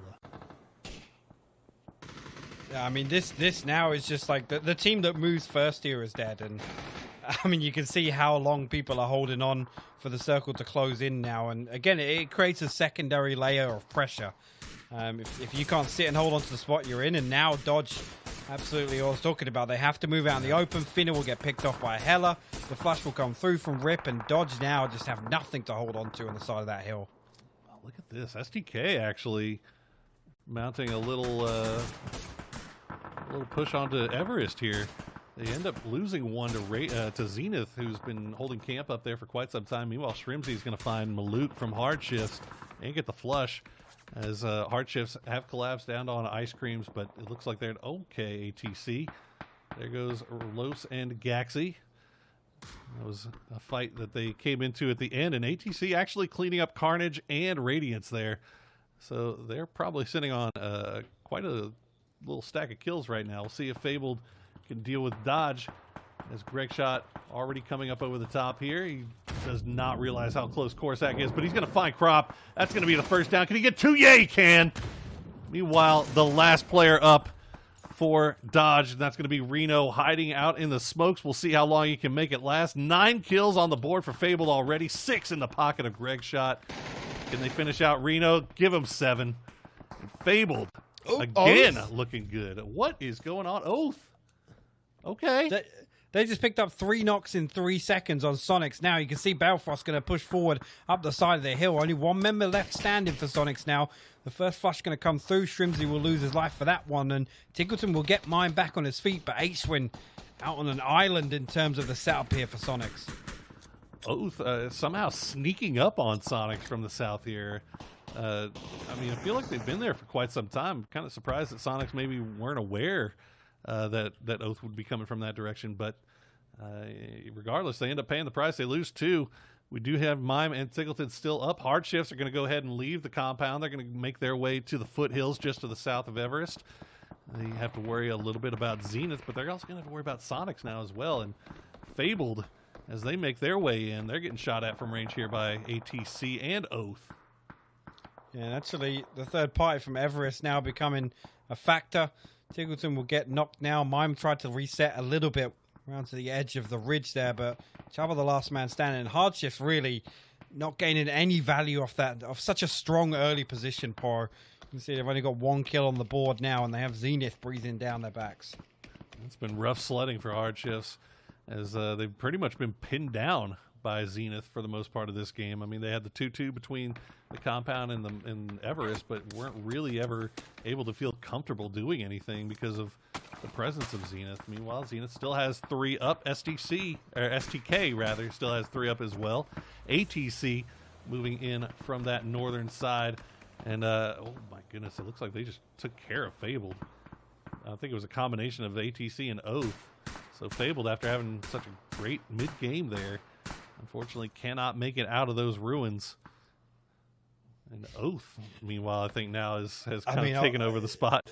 Yeah, Oath has just got themselves such a fantastic spot after pressuring Sonics away from this. Aguila and Norkis still up for ATC.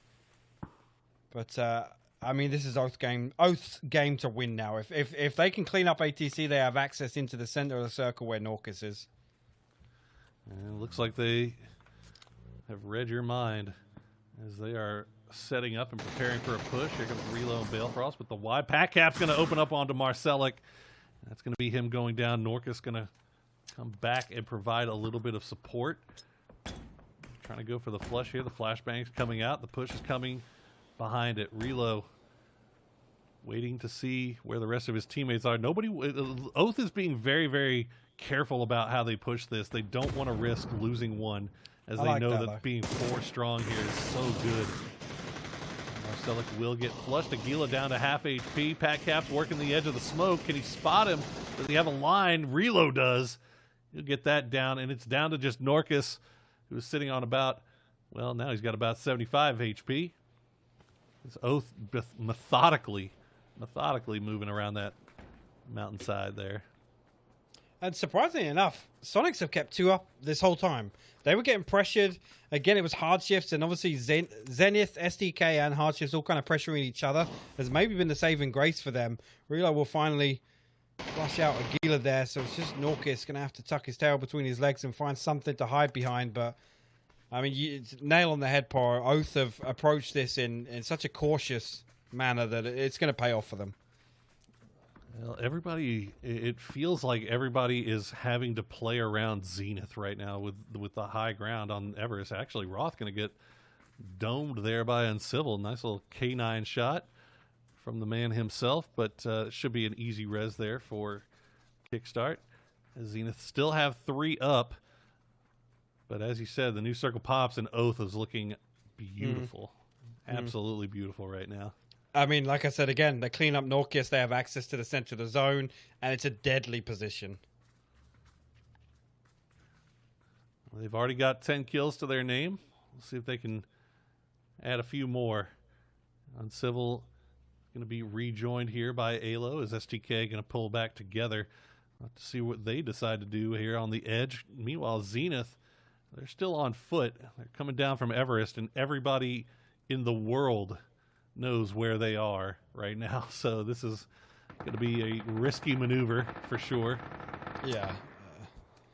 Norkis does get spotted out there by Pat. So I mean, that for me puts it in the bag for Oath. As long as they don't make a misplay here, there's absolutely no reason they shouldn't be able to clear up and find at least another 5 or 6 kills in this next circle here. Mystery knows exactly where Chubba is, but kind of misjudging the distance on his Molotov, unfortunately. Chubba taken down to about half HP. We'll see if he can do something here. Maybe a little bit of damage to the Zenith boys. Kickstart going to get him low. He's going to get him dead. And that is it for Houston hard shifts now. But Zenith lose Mystery in the process. They lose Roth again as they are just getting picked apart by Sonics, STK, and Oath. As we said, everybody knew where Zenith was. It was just a matter of time before those guys paid the price. Yeah, and Alo going to try and stick the res on the backside of the rock here, but I think it was Pat and Bale pressuring back over towards Sonics. So they have a lot of control here. As I said, this position is going to be this ridge on the edge of the road here. So hard to fight onto. But already up to 14 kills now and looking to clean up the last 3 as well. It's just Tiggleton standing for Sonics. Let's see if we see any more late game heroics out of it. Relo absolutely cracks Uncivil. And that could be... See, I don't think they have any more utilities to send across the road. So it's going to be... It's just going to be a waiting game here for Oath. Relo's just been destroying kids early on in this game. And Alo just going to go ahead and send it, see what he can find. And he's going to find a bullet right to the face. Uncivil deciding that snaking it out may be a little bit safer than just running right into the teeth of the I mean, he's just going to wait for second. Yeah. Okay, he's not going to wait for second place, but he wanted to. Yeah, I mean, they would have known one was still up by the player count, but there you go. Oath will close it out, and another 16-kill win here for... Jeez. I mean, a different team this time around, but Oath picking up a stack of points there, and it's not something... They've been quietly doing work, and I mean, that's absolutely the game 2 you want here, to be honest with you. Yeah, and I mean... All things considered, this is Oath that was coming from Military Island, right? This is somebody that came in very, very late, and they still managed to play through. They played from the south side. They played through Sonics. They played through Hardships. They played around the outside. They came out on top of all the Ruins teams. And you remember how nutty that southern edge was there towards like Circle 3, 3-4. So Oath, I mean, definitely earning that one. But when's the last time we've seen 2 16-point wins here back-to-back in the same day? It's been a while. Yeah, I mean, they were mentioning it on the desk. I think there was only a couple of teams that broke it throughout the group stages, but to have 2 in a row is definitely something. It was a shame to see Radiance not able to follow up on that crazy game 1, but I think, I mean, as soon as we saw what happened in North Georgia, the bridge camp, I knew it was going to be an uphill struggle for them. Yeah, well, I mean, even after we saw the hardships again, right? I mean, the fact that they thought that maybe playing the north side, and in most cases, I would say playing that north side, the right call. But I don't know. We'll see what the analysts have to say about that one as we throw it over to them to discuss the game and to hand out some codes.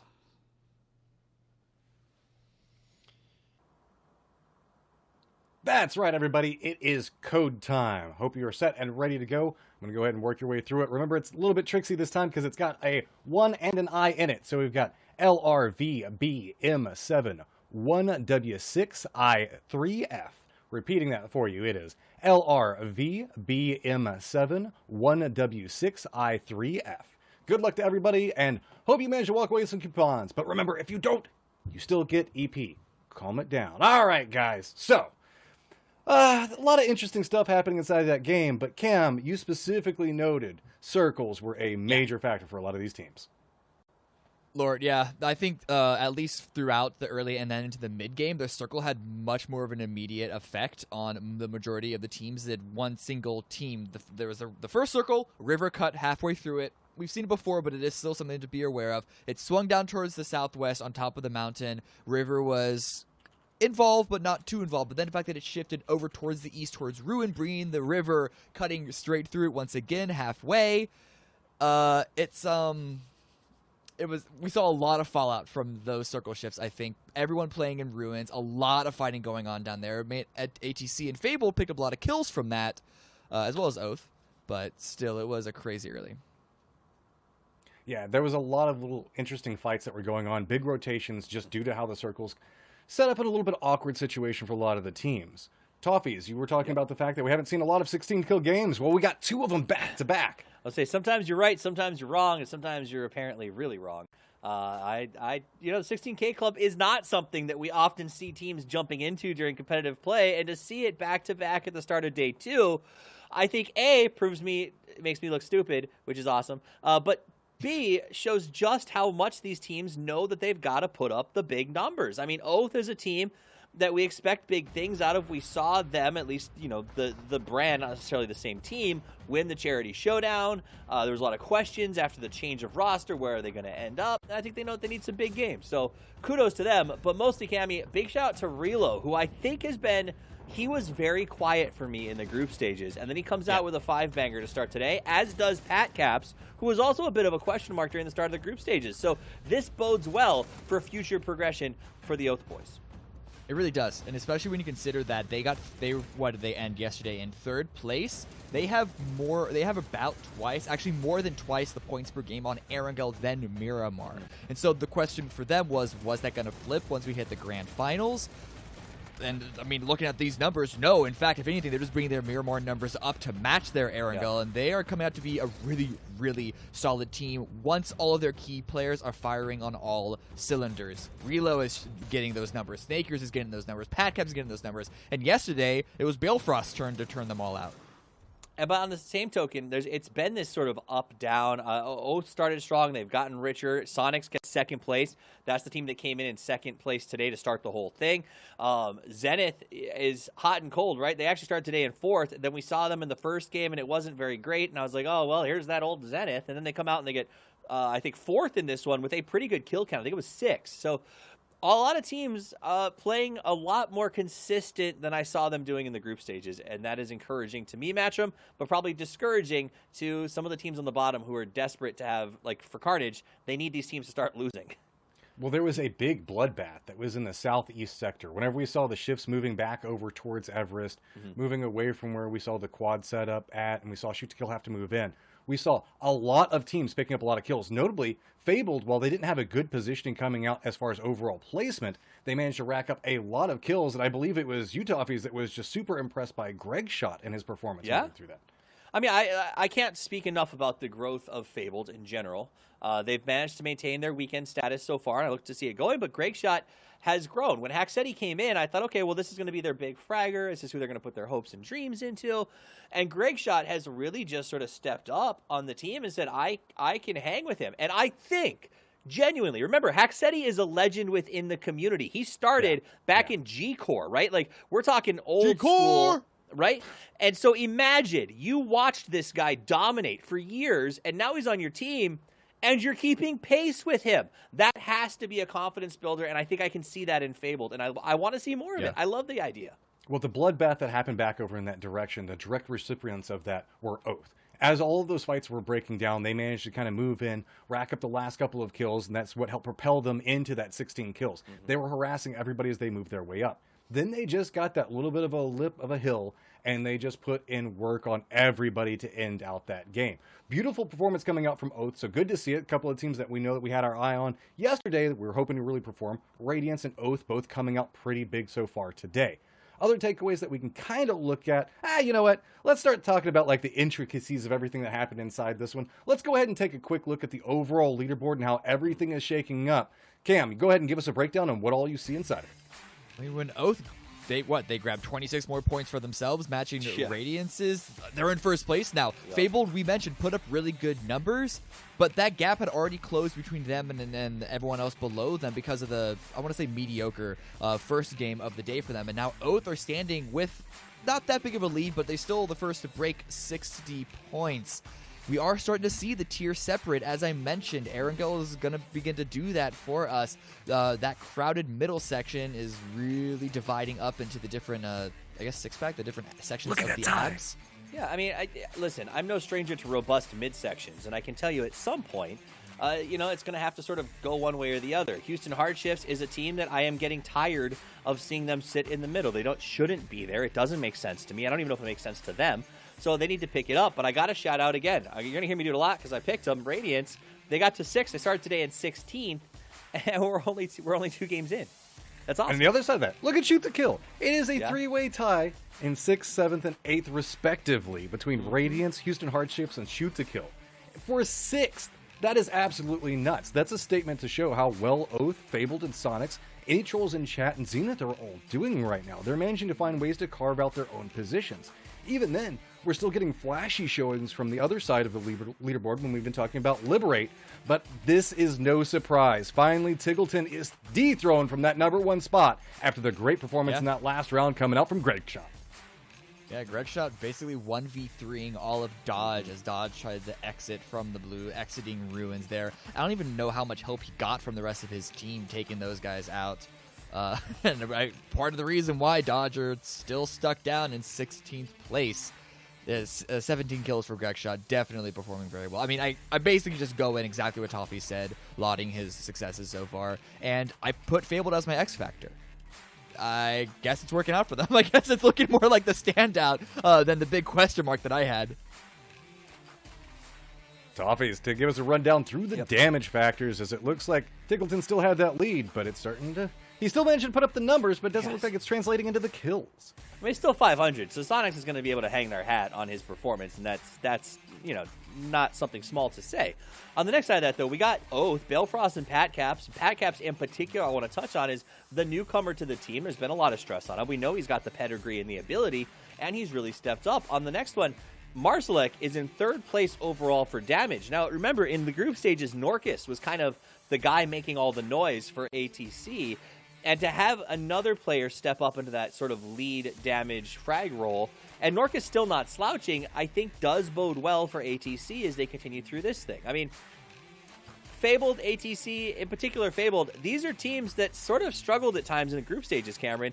Greg and the Fabled guys made it in by 1 freaking point. Yeah. And so the fact that they're still holding their own halfway through the second day, it's not, I'll be honest, I didn't expect either of those teams to really have as strong of a hold on their positions than previously. I guess ATC's lack of scrimming was them just hiding strats.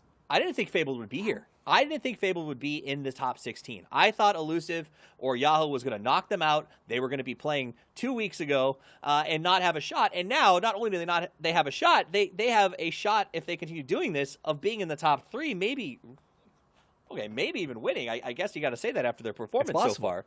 It is so possible. That, to me, is just really exciting, and it's got to be driving them. I mean, Fabled, we were talking about yesterday, like, okay, is this like a one-hit wonder to go the throwback into Poro's Now references that he was using? It's not feeling that way. They're still finding consistent performance points, and we've talked about this before in the past.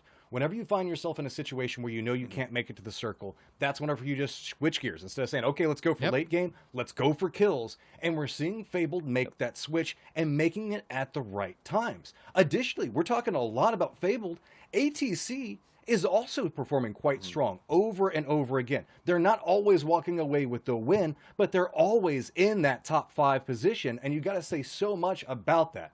So we're starting to get everything ready for the next game. Naturally, it is going to be Poro, Hypoc that are going to be taking us through the action. These guys have been giving us tons of information, breakdowns, and even life advice as they've been going through the rounds. You guys run us through game number 3.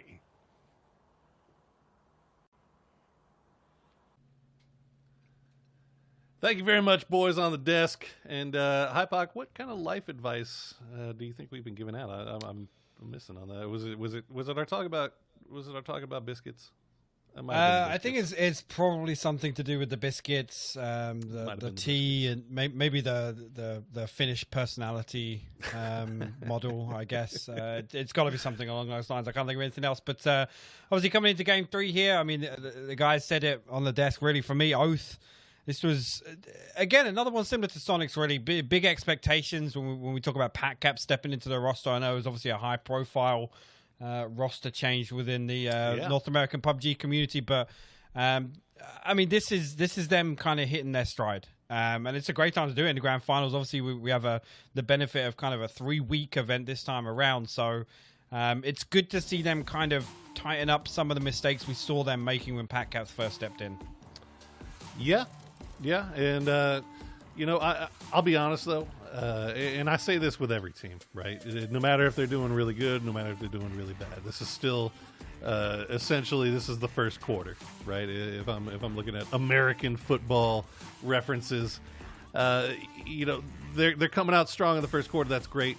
We want to see them if they can A, keep that consistency going, and then if they can B, play strong in the fourth, right? You want to be able to finish strong. And that's what SDK was able to do in PCS1. Now, oh boy, touching on SDK, man. Again, you know, it's just a little bit. It's just, and I know that chat loves it whenever I bring up things that are negative about SDK. You are treading on dangerous territory. Yeah, you know what? Thin ice, buddy. You know, look, you got. I was just looking at our overall stats, right? So. We got 3 players for SDK that are in the top 15 in total damage. We don't have a single player from SDK in the top 20 of total kills. Every single player on SDK has 6 kills. This is a team that got 200 plus kills in the regular season, and they just have not been able to find those kills here today, or the last couple of days. I mean, I hate to say it, but again, I said this earlier, they've been making... I mean, yesterday particularly, we haven't seen it as much today, but those moves on Miramar keep playing back in my head. They get to spots where they're not able to capitalize in terms of points, but they're creating a lot of pressure. It's mid-game, you know, sending out third-party shots, obviously damaging armors, knocking helmets off, things like that, but they're not able to convert that right now. And, I mean, other than Game 4 yesterday, where we saw them just moving as that kind of wolf pack. I know Gunnar will appreciate that reference. But moving as a unit and kind of just rolling over teams. We haven't seen them really able to get value off of their position so far. Circle just doing more exciting things again. Yeah. Well, you know, it's not military, but if you are an SDK fan or if you're looking to see them start turning things around on the kills department, this is probably not what you were looking for. But if you're a Zenith fan, hey, it's looking pretty nice. Oath also getting there to their Milta Power looting location. They do have duel just off to the west in Milta. We have 303 on Military Island, but for the most part, it's this is setting up. I swear, Hypod, this feels like it's setting up to be another SDK camping ATC thing. I mean, I hope so. I say every time it happens, I love seeing teams set things up. If you're able to do your homework and see that somebody is that, you know, set in their ways and rehearsed in terms of rotations on particular circles, I absolutely love seeing it because in my eyes, I mean, if you've got If you've got players that can frag, you stick them in the spot you know a team is going to pass, they're going to get kills. Yeah. Yeah. And I mean, I feel like the last couple of times that we've seen the circle cut hard off to the east, that we've seen SDK maybe try to go for a few early noms there on the ATC boys. We have seen some crazy things happen in regards to camping, in regards to early game stuff, not just in this region, but in some of the other regions. As I said, I was watching PCS2 Asia, and we had 4th place. Last night in Game 2, you had 4th place Entis hot dropping on 1st place Infantry. A 4th place hot dropping a 1st place team on Miramar in day 2. Who would have thought? The things that we're seeing these days.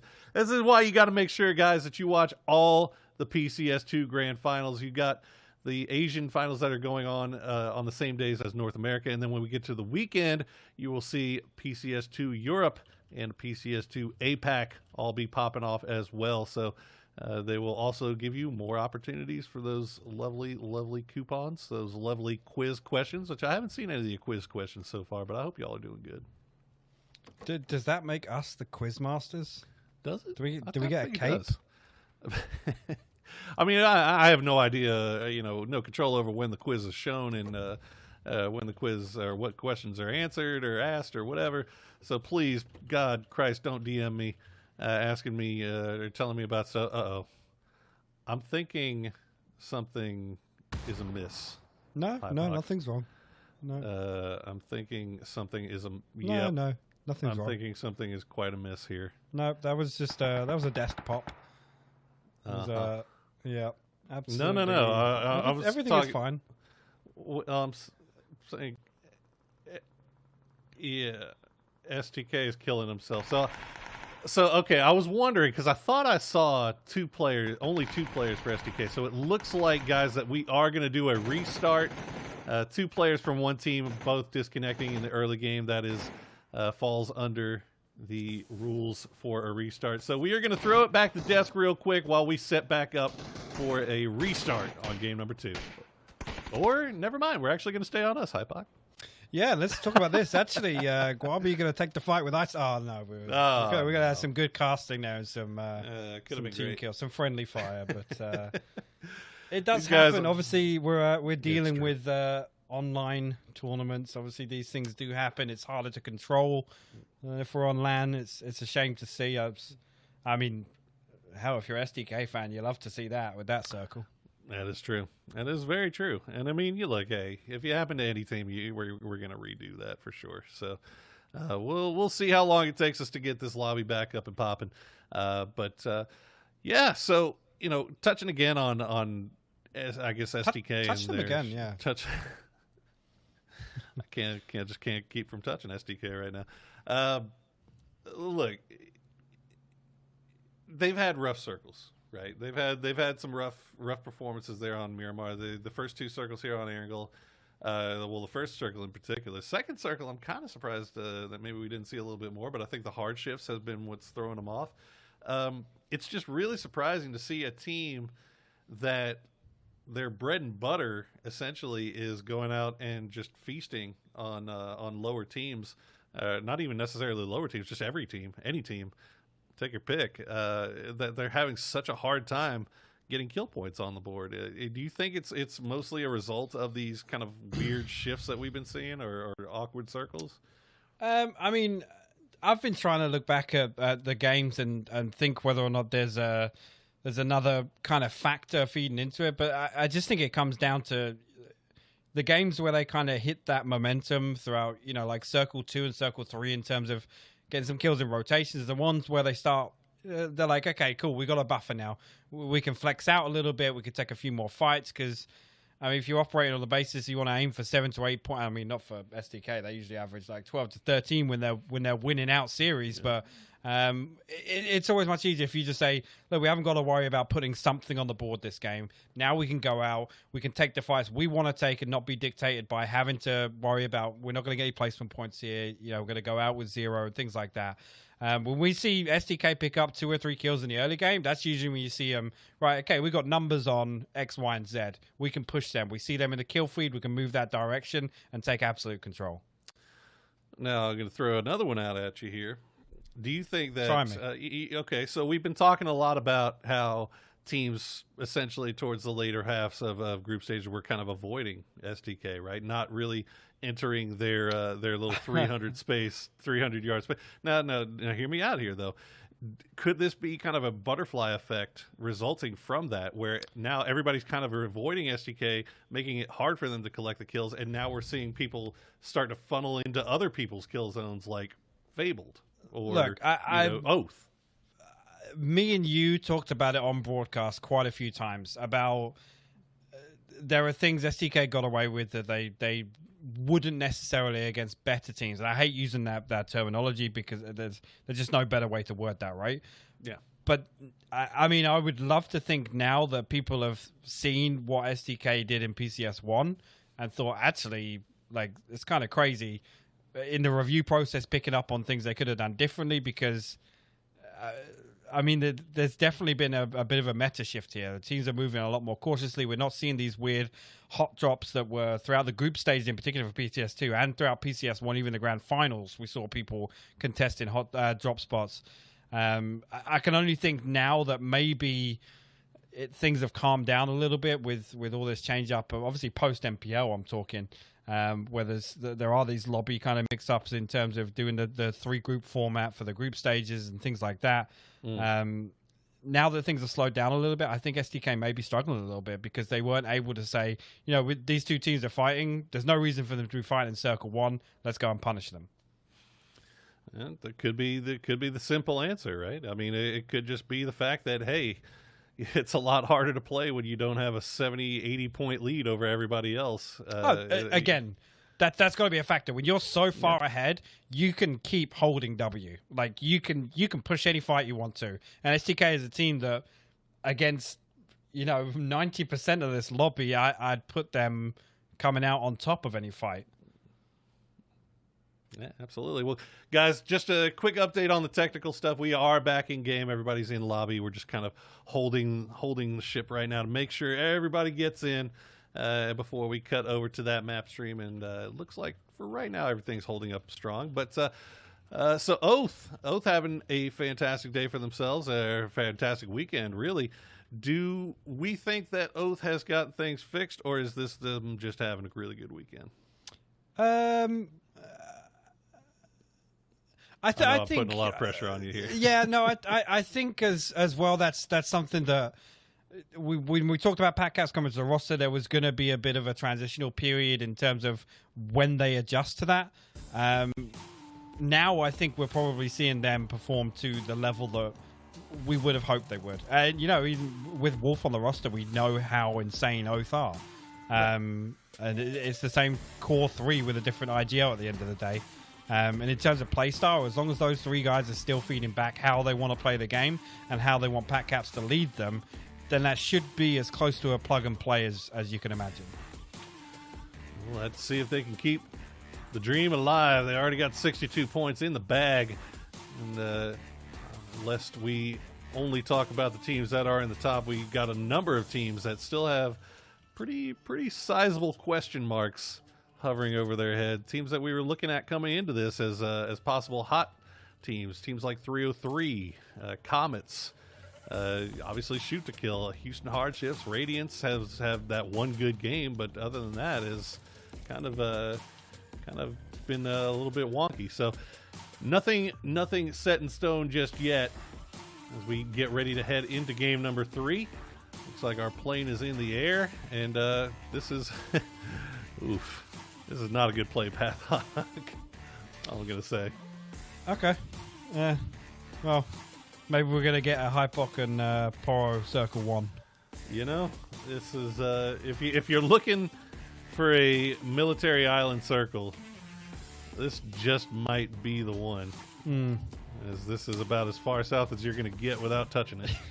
I was looking over at obviously I'm in the player Discord for this. Obviously. And as soon as the lobby popped back in, they were like, yeah, okay, restart. This is a bad play. Play path sucks. Restart again. So I was expecting it, but I mean, it was... I want to see a military circle. I don't care what the players say. Yeah. Oh, I mean, look. So you've been out of the game long enough now to where you understand the joy that we get from things being just completely wheels off, and watching these guys try to recover from that. And as a result, we have 3 teams dropping Military Island. Where's the circle going to be? Survey says, oh, come on, man. My dreams and hopes have been shattered, Hypoc. I mean, the good benefit is here in terms of, I mean, it's not a million miles away from the Eastern Circle pre-restart, right? As we've got a cinematic shot of the bridge there. I'm not sure what that was. We were expecting a cross there from Radiance that early on, but yeah, Radiance actually on the south side here. I'm pretty sure most teams floating up on the, West Coast, I did see SDK going up there. I know you've got the map feed up, Poro, but most people are going to be able to find themselves some space, which is obviously, with these bad planes, that's the big factor really, is whether or not anybody finds a little bit of time and space to loot up. And I don't think we've got too many overlaps here. Yeah, and that's where things are going to start getting interesting, right? When you add in the plane path that cut so far to the south, hugged along that southern coastline, you're going to see a number of teams now are going to have that question.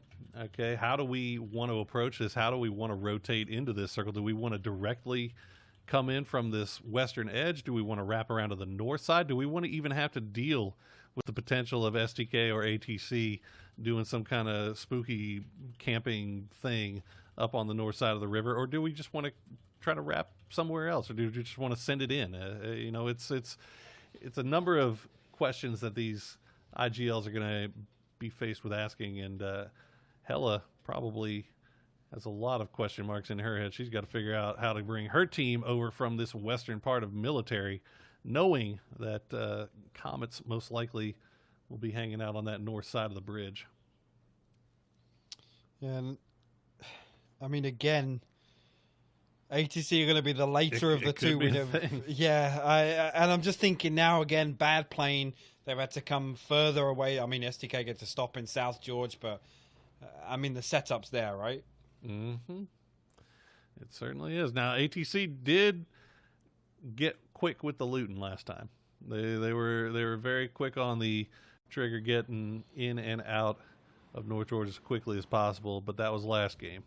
That was last game, last plane. So we'll see what they can pull off this time. And actually, a little interesting wrench thrown in the works. Carnage has actually wrapped around there, and they're wrapping around north up by Cube. So Carnage might be setting themselves up. They might have seen, hey, SDK and ATC, they like to fight it out up here on occasion. Let's see if we can maybe put ourselves in position to a third party, something like that. Yeah, it's Wooly's just doing what he pleases, really. He's on an adventure. But it's a team we haven't really talked about again today, Duel. And every time I say it, I say Duel, you say Duel. Duel. You're just real hard with the U's there, as we see. Duel. And actually, we are kind of pulling away from that, but it was a little bit interesting. It looked like Zenith and Duel might actually both be going for Heaven. We'll have to keep an eye on that situation as it progresses. Dodge, meanwhile, have made their way up to their normal shelter location. They do have 2 far down on the coastline still, so this is a very wide 2-2 split. Looks like Crop may be picking up Reno, who found himself without a vehicle. And yep, this is what we were looking at. Zenith and Duel both going for this Heaven spot at the same exact time. It looks like Zenith already has a little bit of position. Duel, meanwhile, on foot pushing in. Mystery going to be holding the angle right now. Wooly, got to be careful. Don't want to overpeak. Yeah, and Kickstart actually pulled all the way back from Alamo there to come and back them up. A lot of smoke getting invested to get later away from this rusty car. But Duel have got control of the flat top, and this is usually kind of the priority building here at Heaven. This is the one you want to hold on to. But I don't understand really what Zenith's plan here is by leaving Mystery kind of out here. I think this is a saving Private Mystery type situation. Mystery was holding down the flat top, but he was all by himself, and it was not in a really good place. Now. Yeah, it looks like he should be fine with a very, very heavy investment of smokes for that smoke wall, And actually a really good Molotov there to keep Duel from coming out onto the flat top itself to peak that. So Zenith will be able to get everybody out, and nobody will be any worse for the wear here, and Duel will come into complete control over Heaven. Meanwhile, Liberate looks like they are holding down, what did we decide to call this compound? I know I said Liquid kind of tongue-in-cheek. Yeah, I guess Ghost. It's Ghost Compound. There we go, Yeah. Ghost Compound. I don't know what I'm thinking. I don't know what you're thinking half the time, Poro. You know, you and me both, man. Age is starting to catch up with me. It really is. But Liberate, all four of them. It's kind of interesting to see all four of them play in the compound. You usually see two up on that hillside, just kind of seeing what they can see. But Liberate content right now with turtling. They do have Veritas in the yellows. A really aggressive split here by Veritas. They've got two in the yellows and then two in one per compound way off to the west of the Asnaya fields as everybody starts to make their way in. The West. The West. The wild West, where Quinn is from. Don't think I wasn't there for that, by the way. Really? In your great comeback of why are we talking about this? No, that's not what I said. I said while we take a look at the leaderboard. It was a good effort. I respect it. Dude, it was improv. It was perfect. It is. Look, hey, not all of us have taken extensive classes on improv to the point of teaching. And just like not all of us have taken sword fighting classes, to the point of being able to teach sword fighting. That's your analyst desk. All right, we're the guys you come to make stupid memes and talk about any trolls in the chat. Finally avoiding STK somehow, as STK has sent it into the Yesnaya fields. In the middle of nowhere is Purdy Curdy. I think he went to the sniper tower, actually. Sending it there early. Yeah, he has. I'm surprised, really, with this playing path that we're at 8.5 minutes, we haven't lost a player yet. It's shocking. It really is. And I just say that because usually bad playing, people are out of their comfort zones. They got to drop somewhere different or maybe drop for vehicles and things like that. It's actually miraculous that in North America, particularly, that we've lasted 9 minutes without a death. It's phenomenal. I'm very proud of these guys that they managed to put together how to stay alive for longer than 9 minutes. As we check in on hardships, I believe they were trading shots back and forth with Fabled and Hella over there in Razak. Circle does pop, does go hard shift down to the south, but for once the hard shift isn't going to screw everybody, at least early on, as we see a little vehicular jousting with bullets coming out between hard shifts and Fabled. You have to be careful though, getting a little close to Sonics.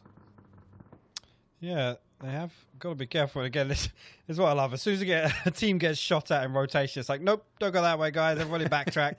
And they're driving past their teammates back to the compound they were at. But Sonic's got control of the hacker compound.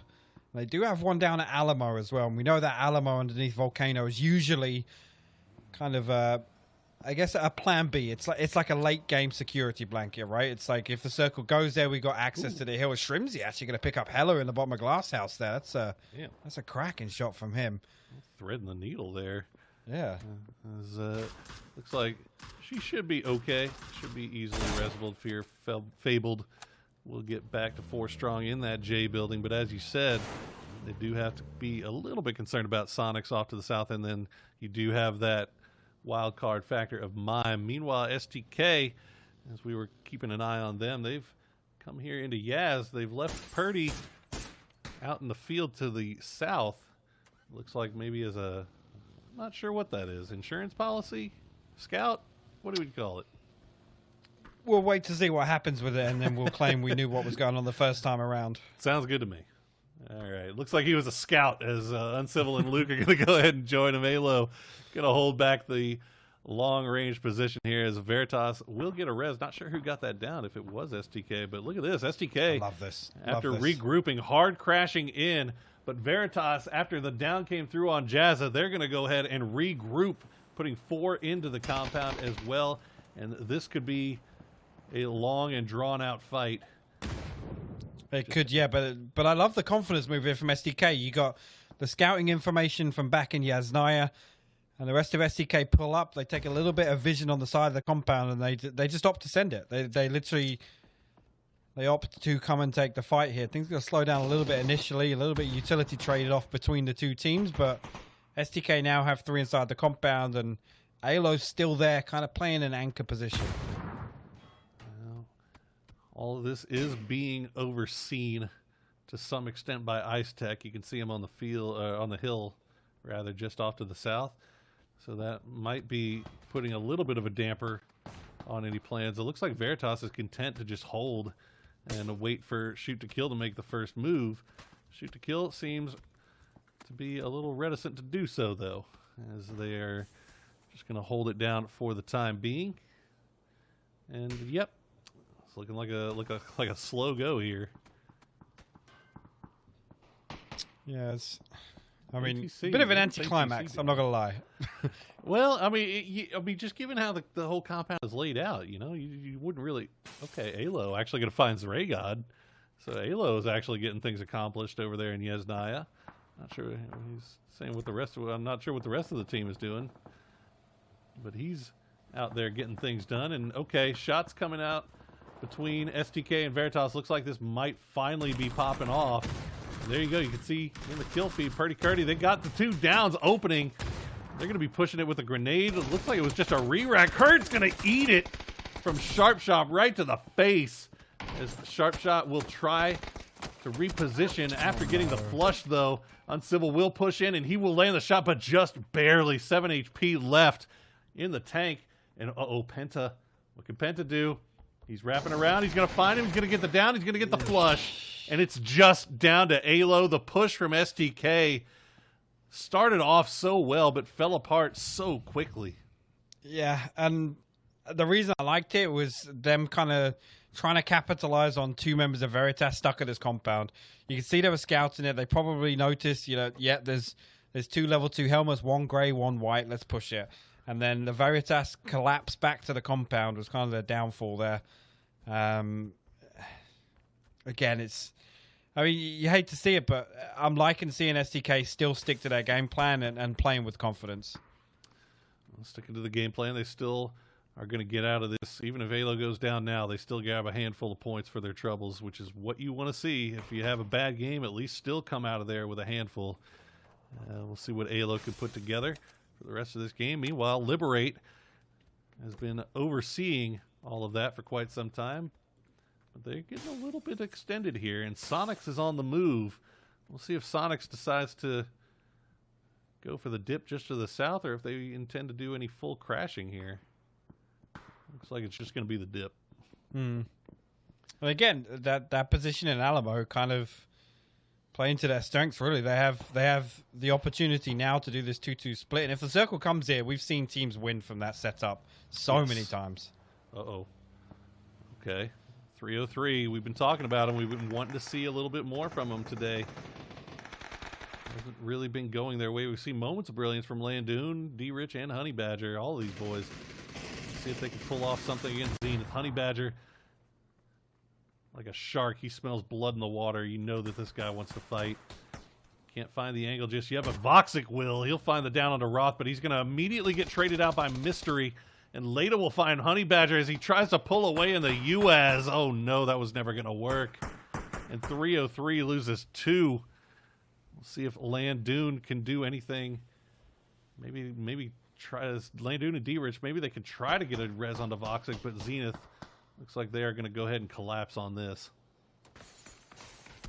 Yeah, and a bit of a weird setup from 303, to be honest with you. One still stuck outside, and they're going to lose numbers for it.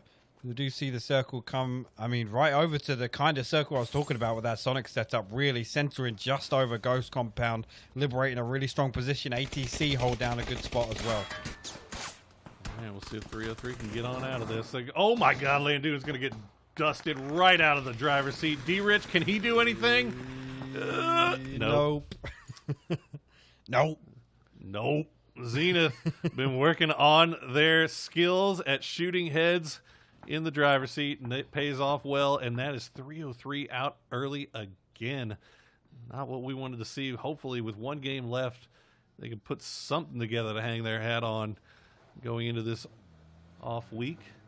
Do a little bit of soul searching, maybe a little bit more scrimming as Zenith hops into the vehicles, and they make their way into a very congested east side here. They've got to get through Duel, they've got to get through Oath, and find somewhere to call home here. I'm not sure where, though, because it is populous. It is indeed. I mean, again, this is another position, really. Once this circle closes, it's going to give Oath a good opportunity to kind of sweep this edge and clean up a lot of kills. If they can keep everybody alive and stay alive through the pressure as Phase 4 closes. But Zenith, I mean, kind of striking gold, really, and getting past Heaven here and getting into this spot as well. I don't even think they took a shot. Duel, I'm not sure what they were looking at, or if they were just scouting out what they next wanted to do. I mean, they're in Heaven, and they haven't moved yet.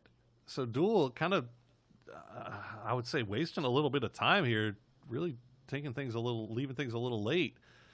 As we see Fabled over on the other side of the circle.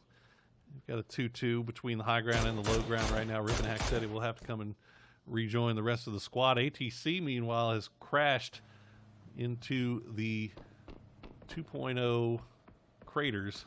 And look at this, Radiance trying to find some way in, but Hardships still holding down the hills just outside of the circle. Yeah, Radiance keeping 4 up, not putting the kill on the board just yet, but you can see them now going to try and make a mad dash for it in the vehicles, and not too many options now at this point. We've seen Zenith, Oath, obviously Sonics have got themselves in a kind of late game setup. Maluk actually going to pick up Gaxi in rotation there, and Hardships. I mean, this defensive line here just stops Radiance from making it any further, to be honest with you. I mean, there's just nowhere.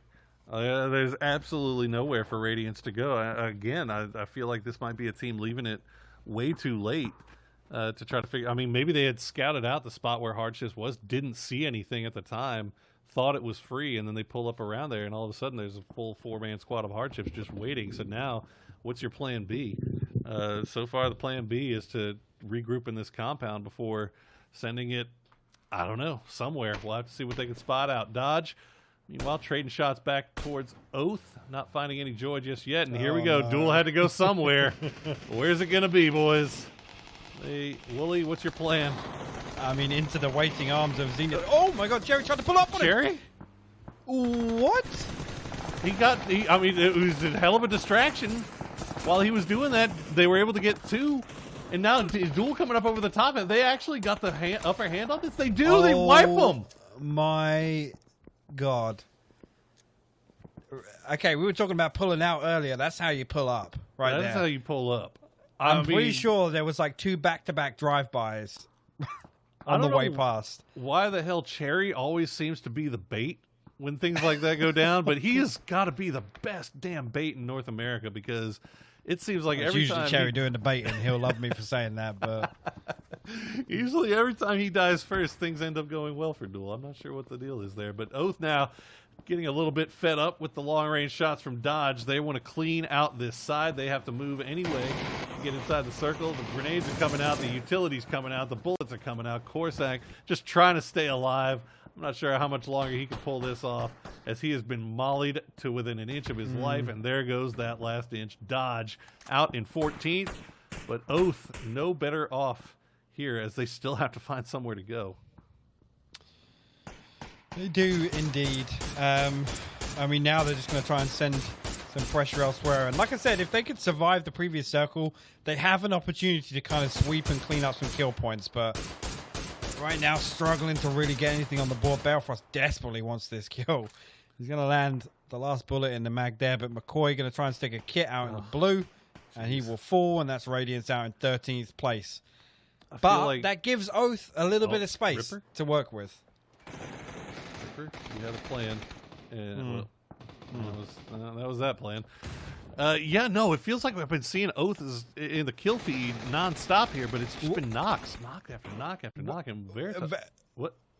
They just saw somebody die there, and they pulled up on the exact same spot. Huh.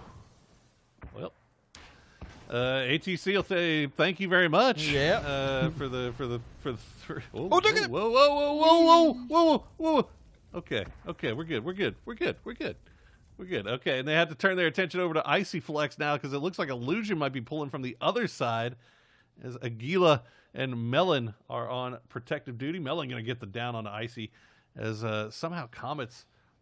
Oh, Victor got into a nice little anchor spot here. The Comets just working with the very sliver of ridgeline there to the far southeast of this circle. Oath, meanwhile, it looks like they're going to push into duel.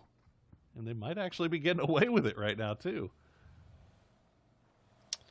Yeah, I mean, it's... I mean, if well executed, it's a fine push, but it's definitely risky. You can see on the minimap now, circle shifting.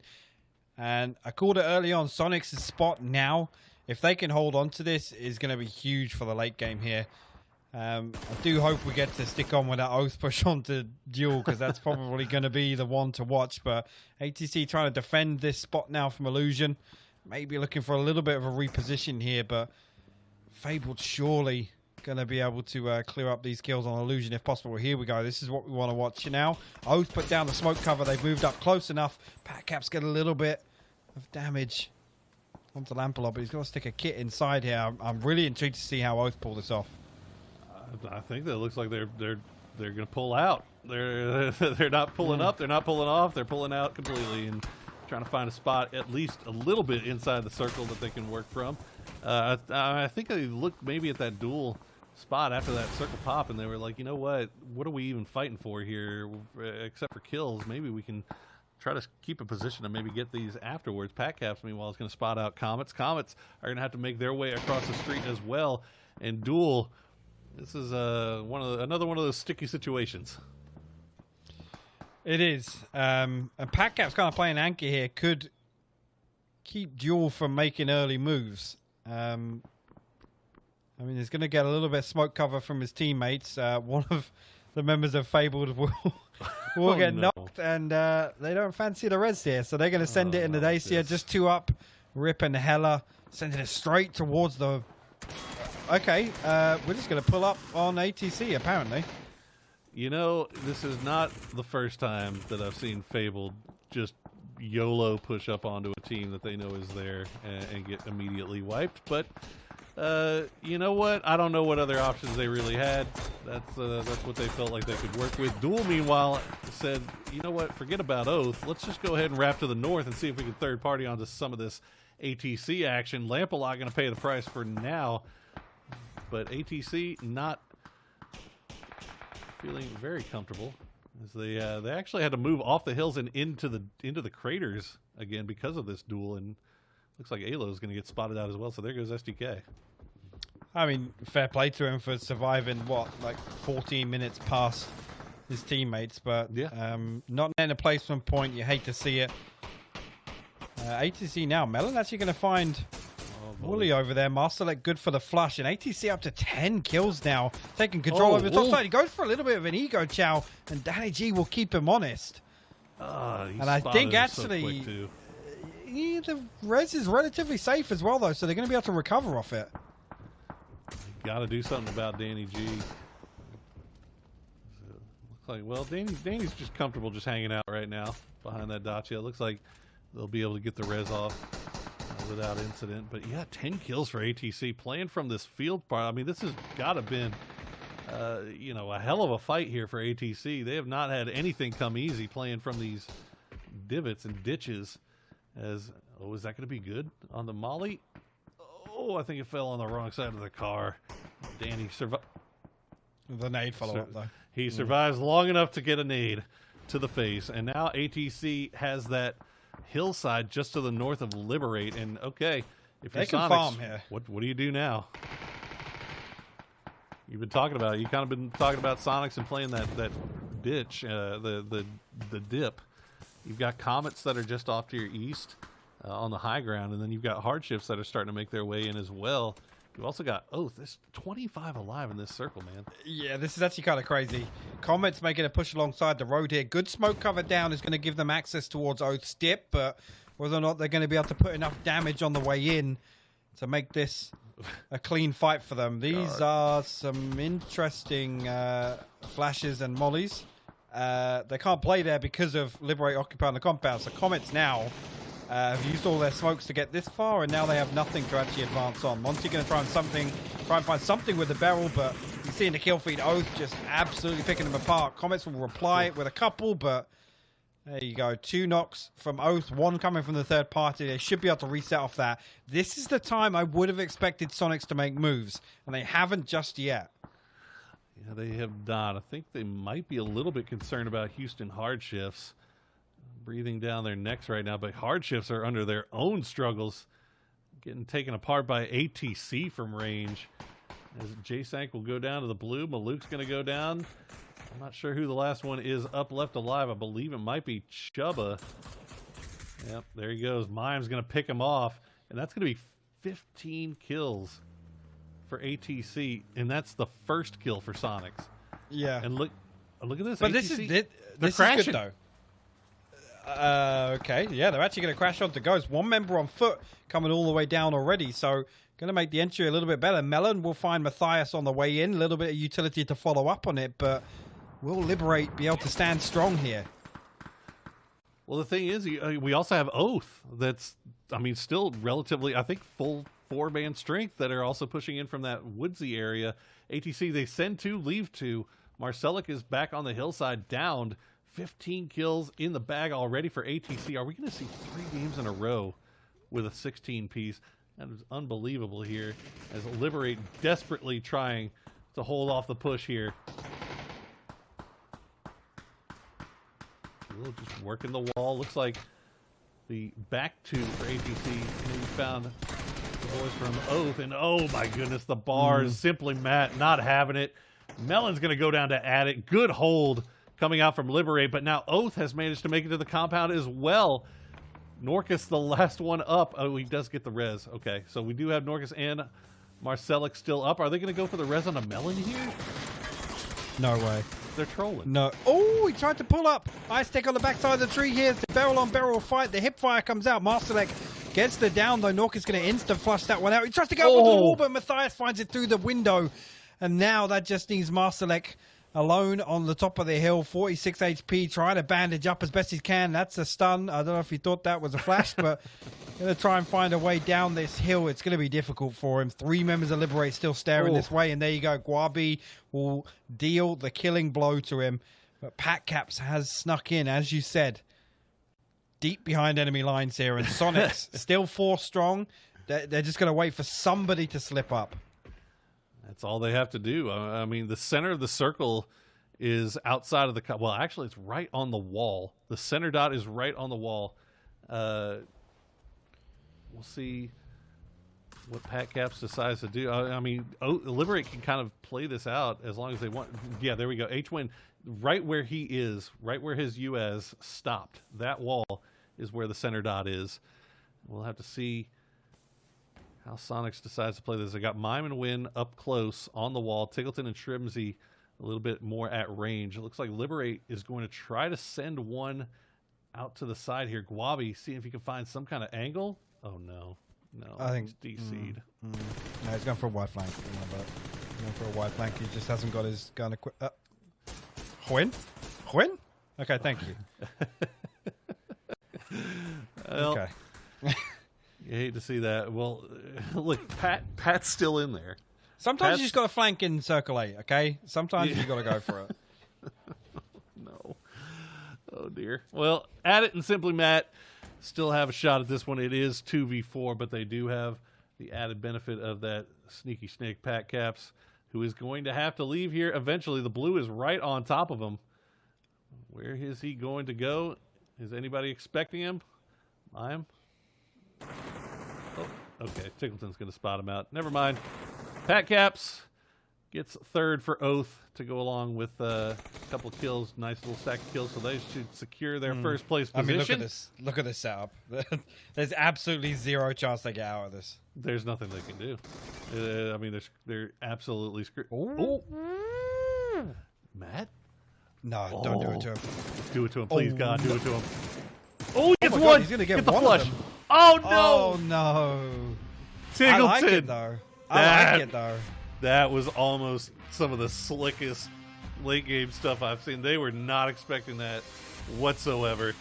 And had not been for Singleton with the eyes-on quick headshot with the AK, that might have been a little egg on the face of Sonics there. Very, very close, but good stuff from Sonics. They only net 6 kills off of that, despite, getting that great position early. But that's the thing about taking that great position early. You're playing for the late game, right? I mean, a win's a win, right? Yeah, exactly. And I said that setup, if the circle shifts there, it's always good. And it doesn't net you a lot of kills through the early and mid game, but it gives you such great access because it's so hard to send it into that dip, come circle 5, circle 6, because of where all the teams are surrounding it. So I love the split initially between Hacker and Alamo, and then Alamo to the rock just inside that dip to the south side of Ghost Compound.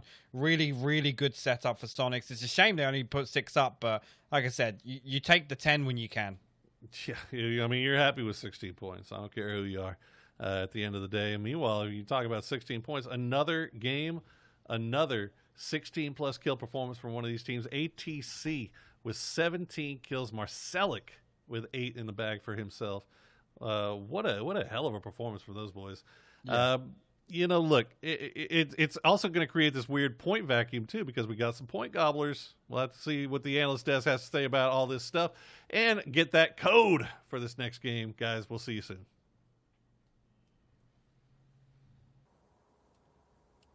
ATC walking away with a ton of points, but now it's the time. Can you get your points as well? We've got a code to give you. It's right underneath of Cam, and it's going to be AHAGPCO970C3. No zeros in that one. Repeat it again for you. AHAGPCO970C3. Hopefully you guys have good luck, manage to get in ahead of everybody else. Quick fingers will get you the win. So, what will also get you the win is patiently listening to ATC murder the world as Sonics was on the other side of that circle and just gotta kind of watch what was all going on. Liberate, I swear, was in that complex long enough to where that they probably invested in stocks, set up some type of garden on the outside of it. They were doing renovations and everything was going on around them. Cam, what stood out to you? It really was. You already pulled it up. ATC having such an amazing game for themselves. Yes. And really it was because of that ridge right north of Liberate that allowed them to focus their attention on around the Yasnaya fields, use those dips and craters that they were in, just pick up a bunch of kills, and then only after that peek over that ridge and deal as much damage to the teams now to the south of them. Unfortunately, they weren't able to take that Liberate compound away from them. I think that would have been a bit too hard of a task for them, a bit too much to ask for to have that on top of an already amazing game. But nonetheless, ATC, they started in 10th place. They qualified in 11th. This is looking almost like a completely different team. Well, we've got the maracas on fire as ATC has been popping off all over the place. What time is it, Toffies? Highlights! There we go. Take it away. ATC is going to be all over this thing. 17 kills. Like, I'm sure we'll see some other teams, but yes, the Sonics and Liberate were sort of the teams at the end. And I get what they're saying. A win's a win, right? Ask any real racer here. It doesn't matter if you win by an inch or a mile. Winning is winning. But the reality is, for me, ATC wins this match. Look at it. Aggression, non-stop play, 8 kills on Marcelek, who has just been emerging today. And Nork is still with 4. Melon with 3. These guys are putting in work, and they've got the confidence, and I love to see it. They had to scrap, Cameron, and they scrapped their way deep into this game. Yeah, I will say, for the final Liberate versus Sonics standoff, I think Liberate would have put up a much better chance if they weren't struggling with ATC the entire time. You saw towards the end, Sonic could just approach this compound super easily because Liberate's attention and resources were 100% on the north side, and that allowed not just Sonics, but also a random rat from Oath, Pat Caps. I'm pretty sure Rat Caps was the name that people had called him previously, historically. So I guess it aligns here as well. But that hold on that compound that they sort of tended to Stardew Valley this entire time sort of fell away from them because of the ATC assault. But nonetheless, still a good hold for a number of the top 4 teams. Yeah, the Sonics got to sit back and kind of pay attention to what all was going on and make the move at their own time. Using that distraction is its own level of intelligence, though. You got to pay attention to everything that's going on around you. While Sonics does walk away with a good win on that, not a high kill count, but I mean, well, I say that.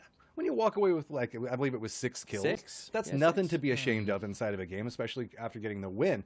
I do love the reposition that we saw come out from Liberate to move to that top high ground point and really just try to sneak out a win off of that. Fortunately, it doesn't pay off. Just too much awareness coming out from Sonics. I mean, the reality is I think they sent their flankers out a bit too soon, which I understand. And honestly, I'm not sure they knew about the access to that roof. It seemed like it was sort of a surprise discovery out of desperation at the end there. Because if they had the 2 remaining players do it together, I think that might have gone very differently. You saw that the Sonics were caught completely off guard by someone being up there. So kudos to them. That was an excellent last-ditch effort, and I got to give them some love. I mean, Liberate guys, they're on the uptick, Cameron. These are a team that, they were essentially, and not to be mean here, but nobody, before the charity showdown, they came in, they earned their way here through opens, they fought tooth and nail, they've kept the roster relatively consistent, and now they're a team that we've talked about every single day. That's got to be pretty exciting for them. Yeah, well, if they stay around this level for too much longer, I think the honeymoon period and the excitement period is going to start to wear off, because at the end of the day, the excitement comes from the fact that they are a new team. When they stop being a new team and they continue to place in the middle, we're going to start to put them at the level that we talk about Zenith now, of a team that has yet to crawl out of the middle, or a team like Duel, who has yet to really crawl out of the bottom despite having such an amazing roster, including Cherry being their star player. Zenith had some awkward fights inside that last game, but let's go ahead and give a big shout out to NA Trolls in chat, walking away with 21 points, only 4 placement points, 17 kills. What? Wait, hold on here. We've seen a team get second place and win in points. I think we might have seen a team get third place and win in points. I think this is the first time we have seen a team get fourth place, or rather fifth place, and win in points. That is a bold statement that Matt, who is bad at math and remembering things, will just nod my head and wait for Twitter to tell me how wrong we are. I am not particularly comfortable putting my money in that spot, but I will say, regardless of if it's actually happened or not, it's there's no more than 2 or 3. This is a super rarity to see this level of performance, and ATC earned it. They didn't get the circle. I mean, I guess that's not so true. You kind of brought this up, Cameron. The circles did sort of work in their favor a little bit. A bit. It seemed like they were moving with them. I mean, that being said, they still managed to rack up a ton of kills on they were still playing up next to the Yasnaya Fields location. And while even if the circle likes you, there's not a lot of good hiding places to play in that area. Hence the run and gun strategy I think that they brought out. Yeah. They're always looking for that edge that was just a little bit out of reach. That said, though, Marslick 8 kills, Norcus 4, Melon 3. There's not much more I can say about that. And then Duel, of course, I think they're the ones who played with Zenith in that weird crash and chaos, if I remember correctly. Yeah. The second weird Zenith fight of the day, whenever they decided to do 2 drive-bys on poor Zenith, but Duel does manage to walk away with kills due to it. So looking still at the top damage overall, and of course you're going to see mostly the same players involved, but I'm still just...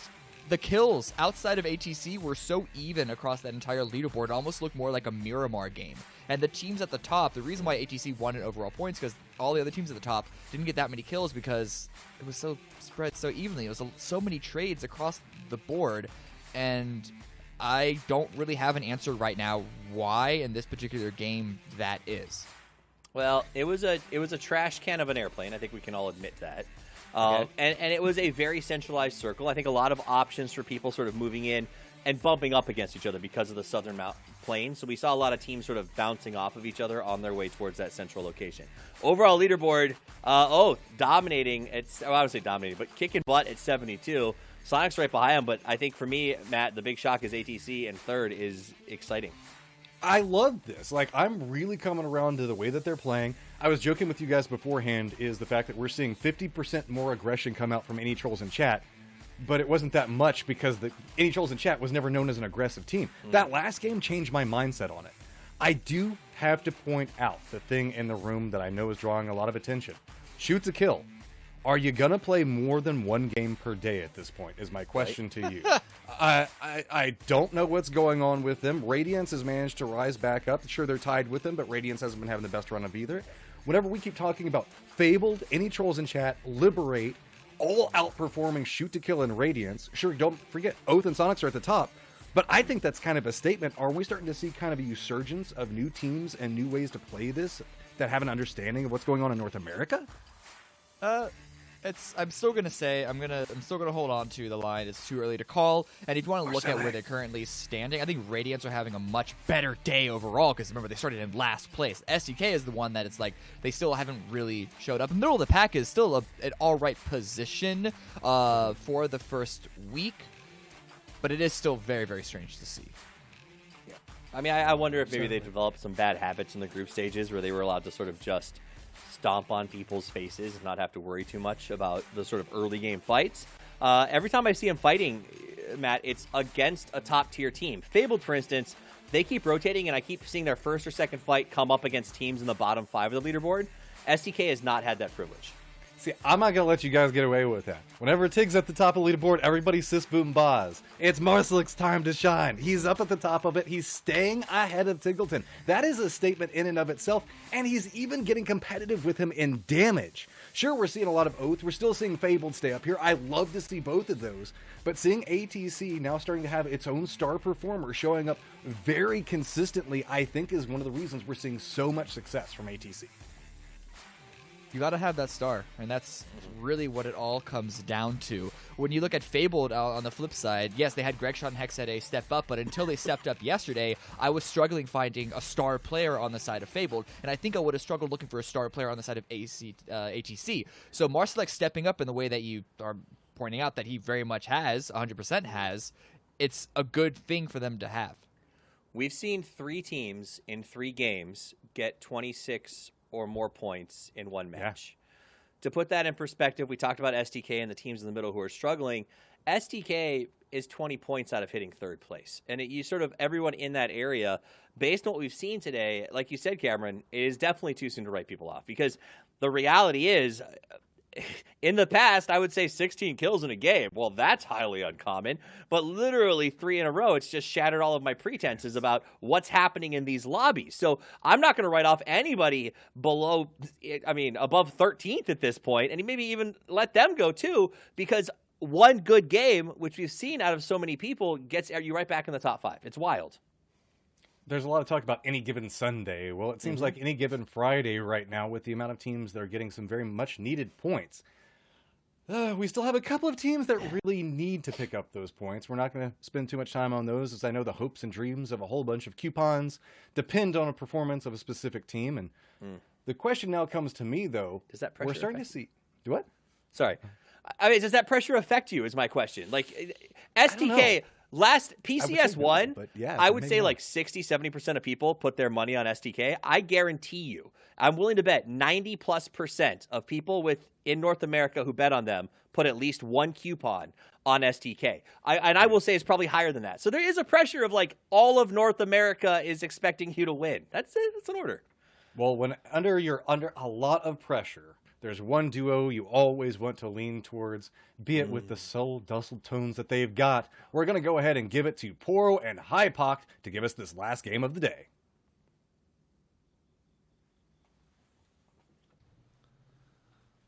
Why, thank you. I feel like we should go real close to the mic. Just very close, like closer than we've Should we go for a full ASMR cast? No. We'd never be back. We'd never be back. It's true. It's true. Yeah, I mean, you said you're never going to be back before, and yet we still keep ending up back here. It's amazing. It's shocking. Look at us. Who'd have thought? look at us. Who'd have thought? Who'd have thought? But yeah, no. Look, Oath having a great day. The points thing is starting to make things kind of weird here, especially for a North American lobby. Something that we haven't really seen, where there's these big drop-offs. Right? You've got like a 10-point drop-off right now between 3rd and 4th, and then you got another 10-point drop-off between 4th and 5th, and then you kind of have everybody coming in behind that. So I feel like this is kind of creating a situation where teams are looking at this and they're saying, okay, well, we're 30 points out of where we want to be. Is it panic time, or do we start changing things up? But it's still week 1, right? It's week 1, and that's the thing to consider as well. And don't get me wrong, you absolutely want to start off as best you can, but I mean, I hate to cast a dark shadow over them, but look what happened to Fabled previously. We've talked about them popping off on day 1s, and then on the flip side of that, let's look at the end for SDK. Let's see how strong they finish. To be honest with you, it's not a time to start panicking now. Not yet. Well, it is not a time to stop panicking for the teams. It is a time to start panicking if you're us, because we're going to do another. We got to find something to talk about it. We do. See, you see this 61 alive. That is not the correct number, guys. That is supposed to be a 64. Unfortunately, looks like we had another couple of crashes, but at least this time, hey, even I crashed. Neat. Send and close.